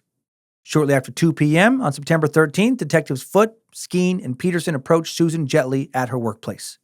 She didn't have much to tell them, but they didn't tell her why they were asking so many questions about George. When Susie was at her second job that night, she decided she wanted to help however she could, and she wondered if her roommates had already gotten rid of all the evidence. So she called a friend for help. They waited until Sarah, Jenny, and Bobby were gone, and then they found Jenny's room littered with papers and other personal items. They put all of George's stuff in a duffel bag and handed it over to the Bellevue PD. Well done, Susie. Shortly before 11 a.m. on September 14th, a group of investigators returned to Villa 156 to search for more evidence. The condo girls showed them around, discussed living with George, pointed out some of his personal items that Susie hadn't already taken. Foote and Peterson drove over to Mercer Island to speak to Wanzel and Chris Mobley then. And Chris explained how George put up a wall when anyone asked about his childhood or his feelings in general. That George was raised by his grandmother and his aunts when his mother decided she could not care for him. That he had always felt like a fifth wheel and believed his grandmother only took him out of obligation. That he had felt deserted and unwanted and harbored resentment towards not only his mother but women in general. Police talked to all the characters we've met throughout this timeline: Mindy Charlie, Tammy Grace, Mike Weisenberg, etc., etc. They talked to employees of the Black Angus, Papagayos, Mercer Island police officers, briefed the detectives about George's record on the island from when he was a kid. Police and former roommates handed over some of George's literature, stuff like Ted Bundy, Conversations with the Killer, Bundy, The Deliberate Stranger, Two of a Kind, The Hillside Stranglers, various spy thrillers, detective novels, porno tapes, and more. Despite the extensive dossier on George, despite how much he looked like he was 100% their guy, they had no hard evidence of his guilt. He had a firm connection to Randy Levine, a weak connection to Mary Polreich, no link to Carol Beath. There was a receipt showing George bought a new pair of pants and a shirt on the morning of Marianne's murder, but that was all the investigators had at the time. But then, September 17th, Detective Skeen and Dingfield, fucking Dingling, come on Dingling, finally find Smith McLean at an apartment building in Kirkland. Old Smitty. He'd been difficult to reach because he didn't live at home, and his mom was hard of hearing, didn't use the phone. George likely had that in mind when he gave police Smitty's name. Smitty wanted to help the police. He didn't remember the exact date George borrowed his truck, but he knew it was the night before his sister had a yard sale, so they put it together. He recalled the disgusting stain on the seat, the smell when he got the truck back. He still had detailed, he had detailed the truck 4 times since the incident. The car was pristine, and the detectives agreed that no evidence could possibly be left behind, but they wanted to search it just to be safe. Smitty brought his truck in on October 11th. Despite being instructed not to, he had just washed it again because it was, quote, his baby. Took 4 hours of searching to find anything. Detective Skeen and mechanic Kim Svidrin peeled apart the layers of upholstery on the pristine seats. A faint brown spot was found on the gauze backing on the driver's side with a matching stain on the foam underneath, and it looked like blood. The stains were taken to the state crime lab for advanced testing to see if the blood matched Marianne Polreich. Towards the end of 1990 now, while George is still in jail, test results start coming in. The semen found in Marianne Polreich's body matched George's blood type, but the sample could have been contaminated. A hair found on Randy Levine's body belonged to an African-American person, as did hairs found in pubic combings from Marianne Polreich. It was possible 3 hairs found on Carol Beath's bed came from an African-American person as well. The information was promising, but inconclusive, not nearly enough.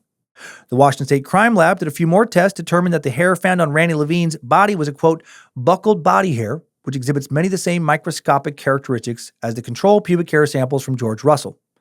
Mr. Russell cannot be excluded as the source of this hair. But, it's not definitely him. Investigators still searching for Carol Beath's missing diamond ring. Her ex-husband was able to provide pictures of the rings, which were then distributed. Finding Randy's missing amethyst ring was also proving to be difficult.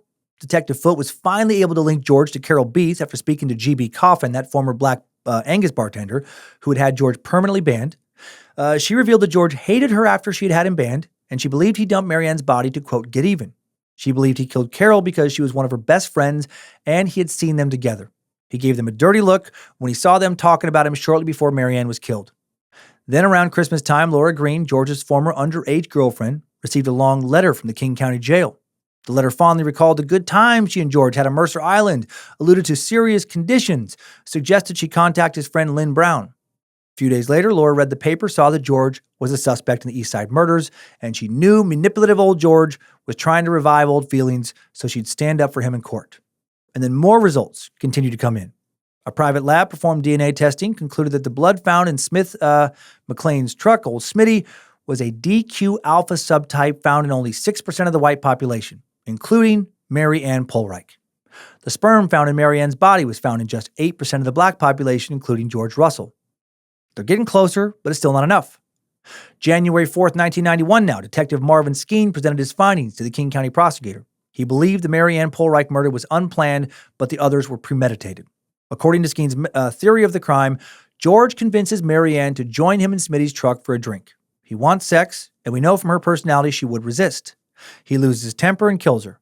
Now he has a big problem, a dead body in the truck. George is a thinker, and he still remembers being 86th by G.B. Coffin, so he offloads the body behind the Black Angus and makes sure it gets maximum media attention by posing her as though she's in her coffin. The whole East Side starts buzzing about the killing, just the kind of attention George wanted. But before he can get to his real target, which is GB, she skips town. She'd actually moved to Hawaii. He starts thinking, well, what about a substitute? What about a friend? That's when he murders Carol Beath in her sleep. He's already been burglarizing her place at night. Then he sets up an alibi with 5 or 6 kids in his motel room, sneaks out and blitzes Randy Levine the same way, asleep and helpless. She had rebuffed him twice, and he had some kind of goofy idea that she was cheating on one of his friends. That was more than enough to set him off. The prosecuting attorney agreed. On January 10th, 1990, the day before George would have been released from jail, despite a lack of hard evidence, he's charged with the first-degree murder of Mary Ann Polreich. This gave the police more time to investigate. The prosecutor warned that the forensic findings in Mary Ann's case still fell short of beyond a reasonable doubt, and George would probably walk if nothing else surfaced. There was not yet enough evidence in the Levine and Beath cases. Many of the people Detective Dennis Dingling, tried to call had not answered. He was surprised when George's fling, Dacia Jubenville, called him back. She described the amethyst ring George gave her as an apology gift. Fuck yeah. But she said she gave the ring away to a friend named David Weiss because she was afraid of George after he'd been arrested. And she thought David had left town. Damn it. David's mom then revealed that he was on a hitchhiking vacation with a girlfriend and could not be reached. They were heading to the Florida Keys to swim with dolphins at the Dolphin Reach Institute in Marathon Shores. Took several days, but finally on February 21st, Detective Larry Peterson spoke to David Weiss on the phone. He confirmed that Dacia Jubenville introduced him to George Russell, but that they weren't close. Dacia had given him a ring with a purple stone a few months ago. When they finally got to Florida, they were out of money, so he sold his guitar and the ring in Key West at a pawn shop called Uncle Sam's. Jesus Christ. These poor detectives, nothing's fucking easy when it comes to getting evidence in this case. Peterson got in contact with Lieutenant Frank Sowers of the Key West PD, who knew the owner of Uncle Sam's pawn shop, a dude named Robert Badakian. He was an honest guy. By some miracle, Badakian found the fucking ring and the transaction slip. Now all Peterson needed to do was prove it was Randy's ring. Luckily, Randy's sister-in-law, Rhonda Levine, lived in Orlando. She was the one who gave Randy the ring, would know whether or not it was hers. Randy's father, Les Levine, also lived near Orlando, immediately left to Key West to see the ring, bringing Rhonda with him. Next afternoon, they called to confirm, yes, this was Randy's ring. Now, finally, there's a concrete link between George and Randy Levine. Prosecutors Rebecca Rowe and Jeffrey Baird still thought the cases looked weak, though. They knew the defense was going to poke holes in their evidence, so they decided to put all 3 cases together for the strongest chance at a conviction. One confidential report noted the 3 cases had to be tried together because they could not stand alone. The Carol Beath case gained strength when Susan Jetley and a woman named Shay Wilson informed police that George admitted to encountering Carol at her workplace, refuting his earlier claims that he had never met her. Technicians then confirmed that the hairs found in Carol's bed were African-American, as suspected earlier. Behind the scenes, detectives still trying to find George's associate Steve Crandall for a routine interview. Crandall, one of the many people on their list, and would prove to be a key witness. Detective Dale Foote, able to catch Steve at his workplace. Among the questions he asked was, have you ever seen George with any jewelry? Steve said, yep. During the summer, George had tried to sell him a diamond ring for $30. Steve did not end up buying it, but was able to draw a picture. Foot knew right away the picture was a picture of Carol Beith's ring. With this web of evidence, George was formally charged with the murders of Carol Beith and Randy Levine on March 4th, 1991. Bellevue and King County authorities officially announced that the three murders were the work of one serial killer. At the time, George was the only serial killer ever charged in Washington state. The Green River Killer, Gary Clean Ween Ridgway, still a decade away from being arrested. Ted Bundy, of course, had not been arrested for the final time, or had been arrested, for the final time, not in Washington, but in Florida. Eastside Week newspaper secured the first interview with George. Reporter Julie Garner tried to get info about his childhood. He didn't give much. George was able to assert his innocence, claiming he was an agent for the Eastside Narcotics Task Force. He just won't quit with that bullshit, and that he had an alibi for the murders. On March 5th, the Seattle Post Intelligencer published the most in-depth article on George's background, featuring interviews from various family members that we covered at the beginning of the timeline. It was reported that George's mother was now married to Dr. Robert Corrigan, former chancellor of the University of Massachusetts in Boston, current president of San Francisco State University. The two had married in 1975. They would actually stay married until his death in 2024, and he would be president of San Francisco State University from 1988 all the way to 2012. Crazy that she was living the life of a heralded academic in San Francisco, undoubtedly a multimillionaire. Before he'd been president, Bob had been chancellor again at UMass in Boston for a decade, while her son, who she straight up abandoned, was bouncing from couch to couch, arrest to arrest, then murder to murder up in Seattle. In Bob's obituary for the San Francisco Chronicle, he was spoken of as a man who arguably did more for higher education in the Bay Area than anyone else in recent memory. His wife, Joyce, was listed as an arts patron. The obituary also referenced that she had served on the boards of both the San Francisco Symphony and the San Francisco Opera. These are fucking big-time players in the Bay Area. And was still living in the couple's fabulous home in the neighborhood of Forest Hill, one of the most affluent neighborhoods in one of the most expensive cities in America. George's sister, Erica, was quoted in the obituary. George was not even mentioned at all, like he does not exist. Joyce could not be reached for comment after George's arrest. What a fucking crazy skeleton in her closet.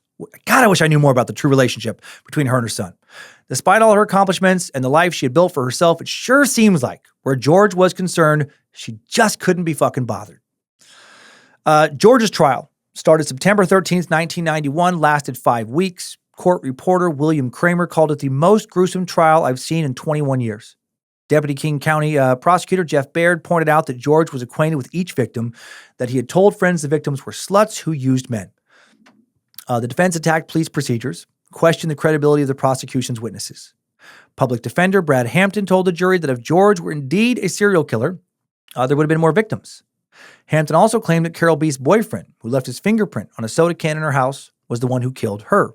However, famed FBI profiler John Douglas, we've mentioned him in many episodes, testified that there was a single killer, bringing the FBI's credibility to the prosecution's case. The jury heard that material from semen found on Mary Ann Polreich matched George and 8% of the population. The genetic material from a bloodstain left in the truck George borrowed on the night Mary Ann was killed matched her and 7% of the population. Fibers matching the carpets in the truck George borrowed also found around her body. Witnesses testified that Mary Ann and George knew each other, were both at Papagayo's the night of the murder. The condo girls, they were divided in their testimony. Jenny Graves testified that she and George were good friends, but she did acknowledge that he went out late at night in dark clothes often, that he claimed to be an undercover cop, which he was not, also had money, he had Crown Royal bags, and was preoccupied with murder. She also testified that George did not speak about Randy Levine in a positive light. Bobby DeGroot testified they were friends, maybe more, but George never tried anything inappropriate with her. Susan Jetley testified that George was a fucking piece of shit. She said George was an acquaintance of Carol Beith. Also testified that Randy Levine dated one of his friends, and he said cruel things about her, calling her a whore who used men. Despite no real smoking gun, evidence-wise. On October 25th, 1991, George was found guilty of first-degree murder in the Mary Ann Polreich case and aggravated first-degree murder in the cases of Randy Levine and Carol Beith. The jury deliberated for 22 hours over 4 days. And Black Angus had a new commercial out within days of the verdict. Howdy, everybody. Did you hear the good news? George the Charmer, the East Side Killer Russell, has been convicted. He's guilty of 3 murders, 2 of whom were regular customers of ours. And we're guilty, too, of offering the lowest steak prices west of the Cascades. For the rest of the year, you can get a steak for as little as $5.99 and a loaded baked potato for just 99 cents. And our nightclub, the Square Cow Fun Bar, safer than ever. Can we say the same for Papagayos? No, we cannot. If there's a new serial killer in town, he's probably sitting at the bar there now, drinking an overpriced, watered-down cocktail, and he definitely ain't enjoying no steak. Black Angus, where the only thing getting killed is the cows. God, good for them. You know what? They make good commercials. They make some good commercials. Not a bad one. November 27, 1991. George is sentenced to life without parole, plus 29 years. He declined to speak at his sentencing hearing. In one of several interviews after the sentencing, George suggested to KOMO TV that the serial murders were not a big deal. No biggie. No biggie. That's like his fucking slogan. It's no biggie. He said not to be desensitized or anything, but this area for years, since Bundy and everything, has had astronomical amounts of bodies being found in the woods or in clumps or whatever. It's something that's in the paper every day. It's almost common. That's a crazy rationalization. Calm down, everybody. Come on. Yeah, okay. I serial killed. Fucking so what? Happens all the time around here. No biggie. George remains incarcerated to this day in Washington State at the Clallam Bay Correction Center near the northwestern tip of the Olympic Peninsula. He's 68 years old. I'm sure he's fucking dying to hang out with teenagers. He once described prison as a college dorm, saying, I just put on my headphones, get a book, and I'm back in school. I play a lot of basketball. I coach our Christian basketball team. It's weird. Oh yeah, he's probably a big Christian now. It's weird with my broken femur and snapped tendons and all my injuries. I probably jump only 2 inches less than I did 10 years ago. Fuck off. Cool story, bro. Cool story. Dude still thinks he's hot shit. I wish somebody would kill him. I bet he constantly holds court with a bunch of much younger inmates, right? Just charming them into thinking he's fucking king shit. Just like he was, but not really, back in high school. Let's get out of this timeline. Good job, soldier. You made it back. Barely.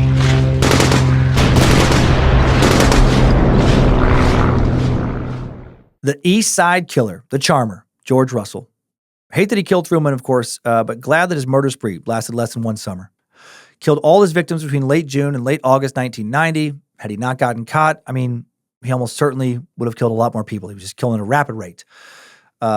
Why did he do it? Mostly, it seems, because he was filled with rage over his mom, right? That he refused to ever just talk about or deal with. He's never, to my knowledge, spoken terribly about her. Never truly acknowledged how much it hurt him as a kid for her to not want him. You know, I shit on deadbeat dads a lot for not sticking around.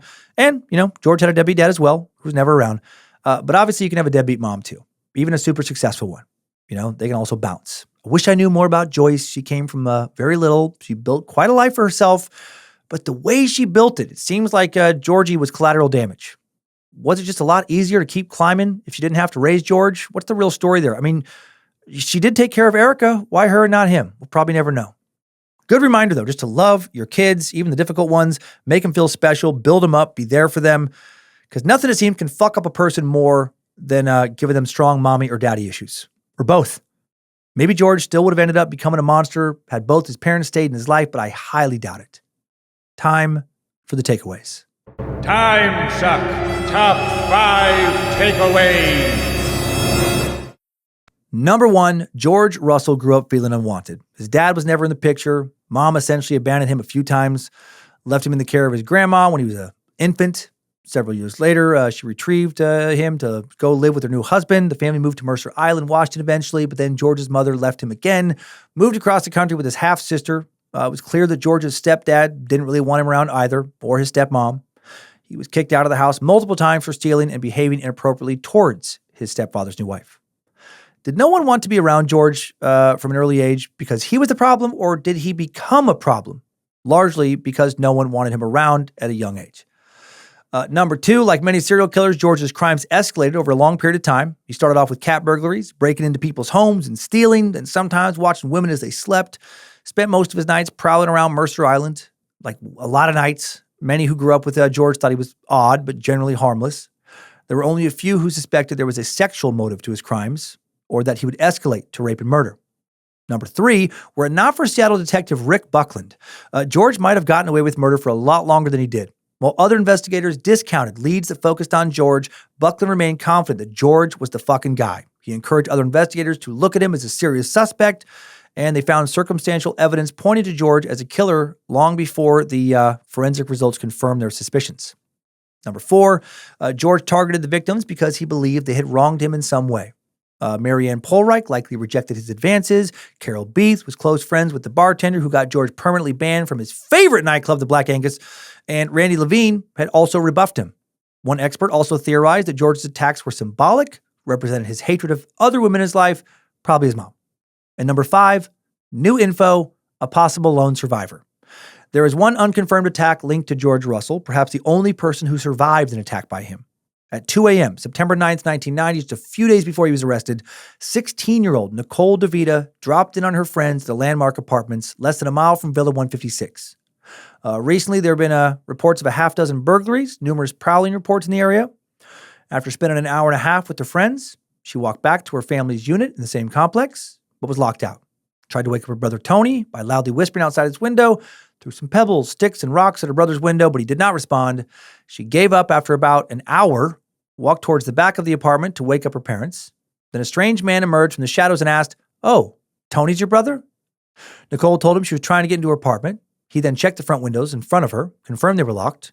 She then walked around the side, started climbing the privacy fence to get into the patio, and was suddenly thrown to the ground. She saw a man lifting a rock. A blow to the head knocked her down. He hit her several more times, dragged her across the lawn. Barely conscious, she managed to scream, and then lights turned on in her apartment. She lost consciousness, woke up in the hospital, was diagnosed with a depressed skull fracture, concussion, deep scratches on her scalp, neck, and hands. Her father and a friend chased her attacker away. She described the man as black, late 20s, around 5'9", scrawny, with baggy dark clothing. George Russell was never charged with the attack, but given the distance to Villa 156, his prowling tendencies, and the description, he sure makes a strong suspect. Timesuck Top 5 Takeaways. The charmer, serial killer George Russell, has been sucked. What a fucking weirdo. What a unique and terrible individual. Thanks to the Bad Magic Productions team for all their help in making Timesuck. Thanks to Queen of Bad Magic, Lindsay Cummins. Thanks to Logan Keith, helping to publish this episode, designing merch for the store at badmagicproductions.com. Thank you to Olivia Lee for her awesome research. Also, thanks to the All Seen Eyes moderating the Cult of the Curious private Facebook page, the Mod Squad for making sure Discord keeps running smooth, and everyone over on the Timesuck subreddit and Bad Magic subreddit. And now, and before we head over to this week's Timesuck updates, I just have to get this in my head. I cannot stop thinking about No Biggie. Just, you do something really fucked up to somebody, like just, maybe some of you should try this. Obviously, don't kill people. But just like, I don't know, just like throw away somebody's food in front of them. Do something just like weirdly fucked up, just completely unnecessary. And then gaslight them. When they get mad, you just be like, whoa, Jesus. Okay, yeah, your food got thrown away. No biggie. What are you doing? Why are you so mad? No biggie.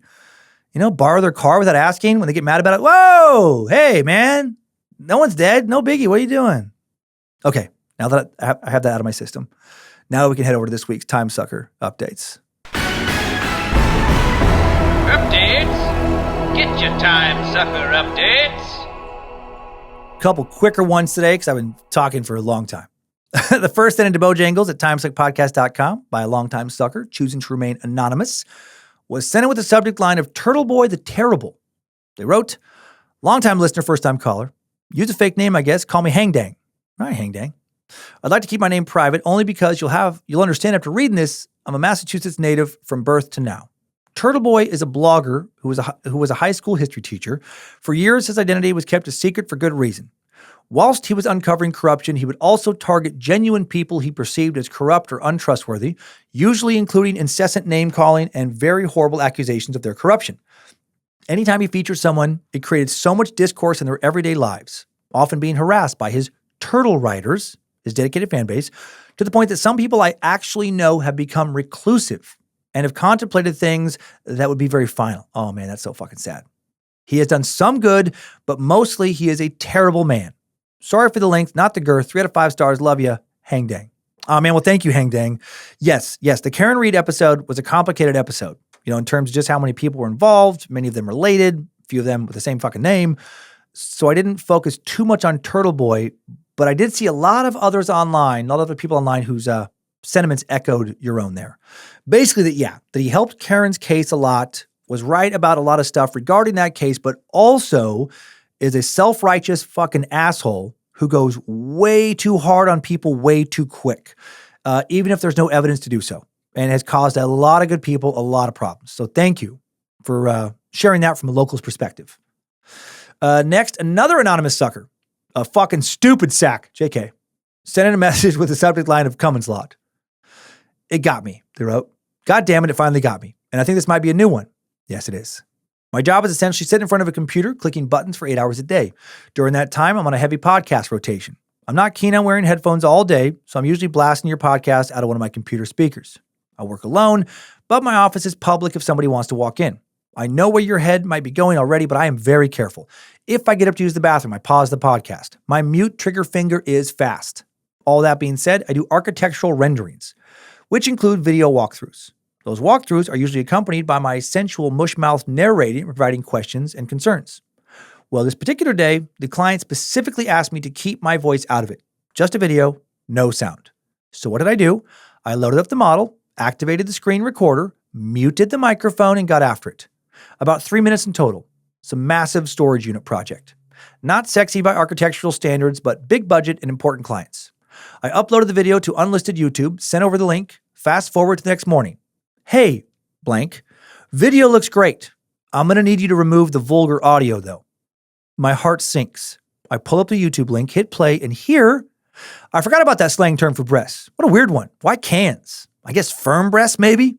That look like a set of cans? Jesus Christ, Dan. I thought it could never be me. 3 out of 5 cans. Wouldn't change a thing. Anonymous for obvious reasons. That's so great. Sorry you went through that bullshit. Truly hope you didn't lose that client. But fuck, is that funny? Just no context for why I'm talking about a serial killer, Eddie Cole, and his thoughts on breasts. Just while someone's trying to watch a storage unit rendering. They're like, why the fuck did he add this audio? Oh, I'm sure they have a lot of questions about you that they probably won't ask because they are afraid of the answer. And now one more. Another anonymous one from a fellow content creating sack who wants to share a really, really cool message. And they're just a really, really cool person, but they do want to remain anonymous, which I respect. They sent in a message with the subject line of Dr. David Horton was my running professor. Hello, illustrious overlord. I've been catching up on Timesuck episodes going back to November of 2025. I'm a huge fan of all your work. I listen to Scared to Death every single week. I'm a space lizard, but I just got overwhelmed and stepped back from Timesuck for a while. For work, I constantly take in so much information, much of it related to the news cycle, and I felt like my brain just couldn't handle it. Fair. This last week, I've circled back, started catching up. I started with the Phantom Killer because I had begun that episode a while back. When you read the story about Dr. Horton, I jumped out of my seat. I was a student of Dr. Horton in the kinesiology department. He was my favorite professor ever. After losing 90 pounds, I also became a runner and was one of the students in his running class. To be clear, he did, in fact, make me run around a single bush. He would also ambush other students, and soon they'd be surrounded by a swarm of sweaty runners with no idea what was going on.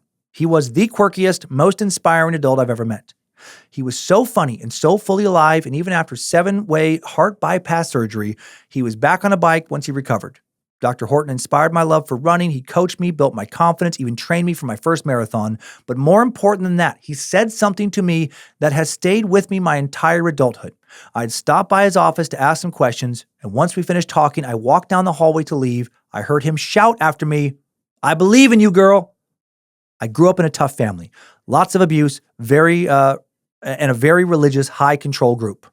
No adult had ever told me that they believed in me. I'm crying now thinking about it. I firmly believe that one comment was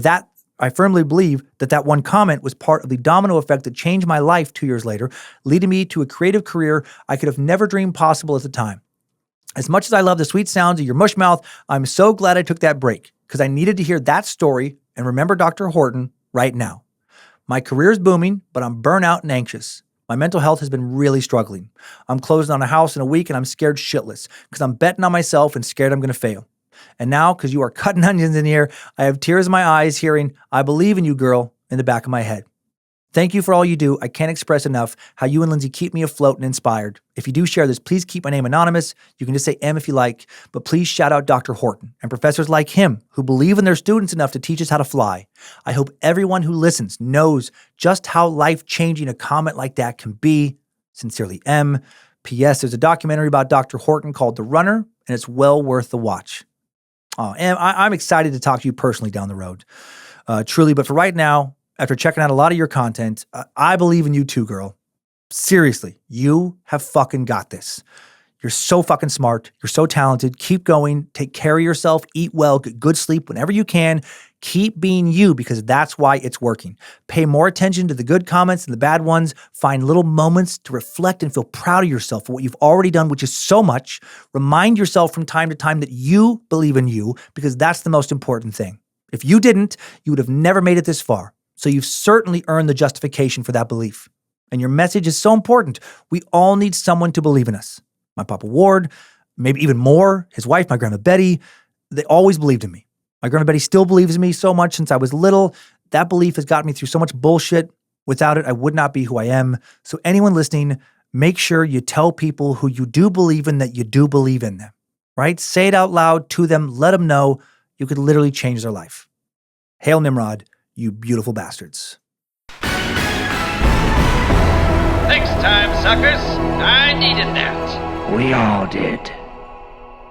Well, thank you for listening to this marathon Bad Magic Productions podcast. Be sure, it was just so interesting to me. There were so many details from like, I don't want to cut it. Be sure and rate and review Timesuck if you haven't already. Careful at Black Angus this week. Careful who you go home with. Maybe enjoy a tasty steak. Load a baked potato. Maybe skip the nightclub. Go home where you can safely keep on sucking.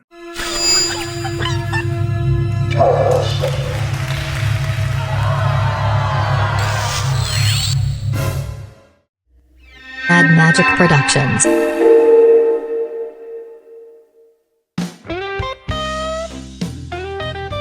At Black Angus, right now, get a thick, juicy, tender filet mignon for just $39.99 and a loaded baked potato for under $5. Now, is that a lot more expensive than it used to be? It sure is.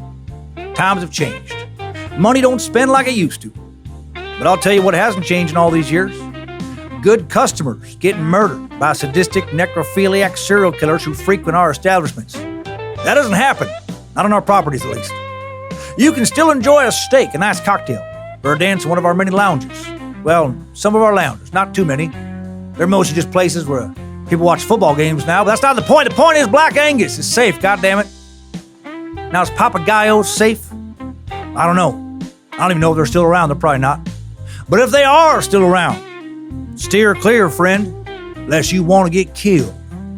No, you come on over to the Black Angus instead. We're probably outside a mall near you right now. Come to the Black Angus, where the dancing's light, but where we have quite a few chairs and not decent speakers, where the crowd is safe, and the only thing getting killed is still the cows. Oh, it's a nice, tasty lick. Black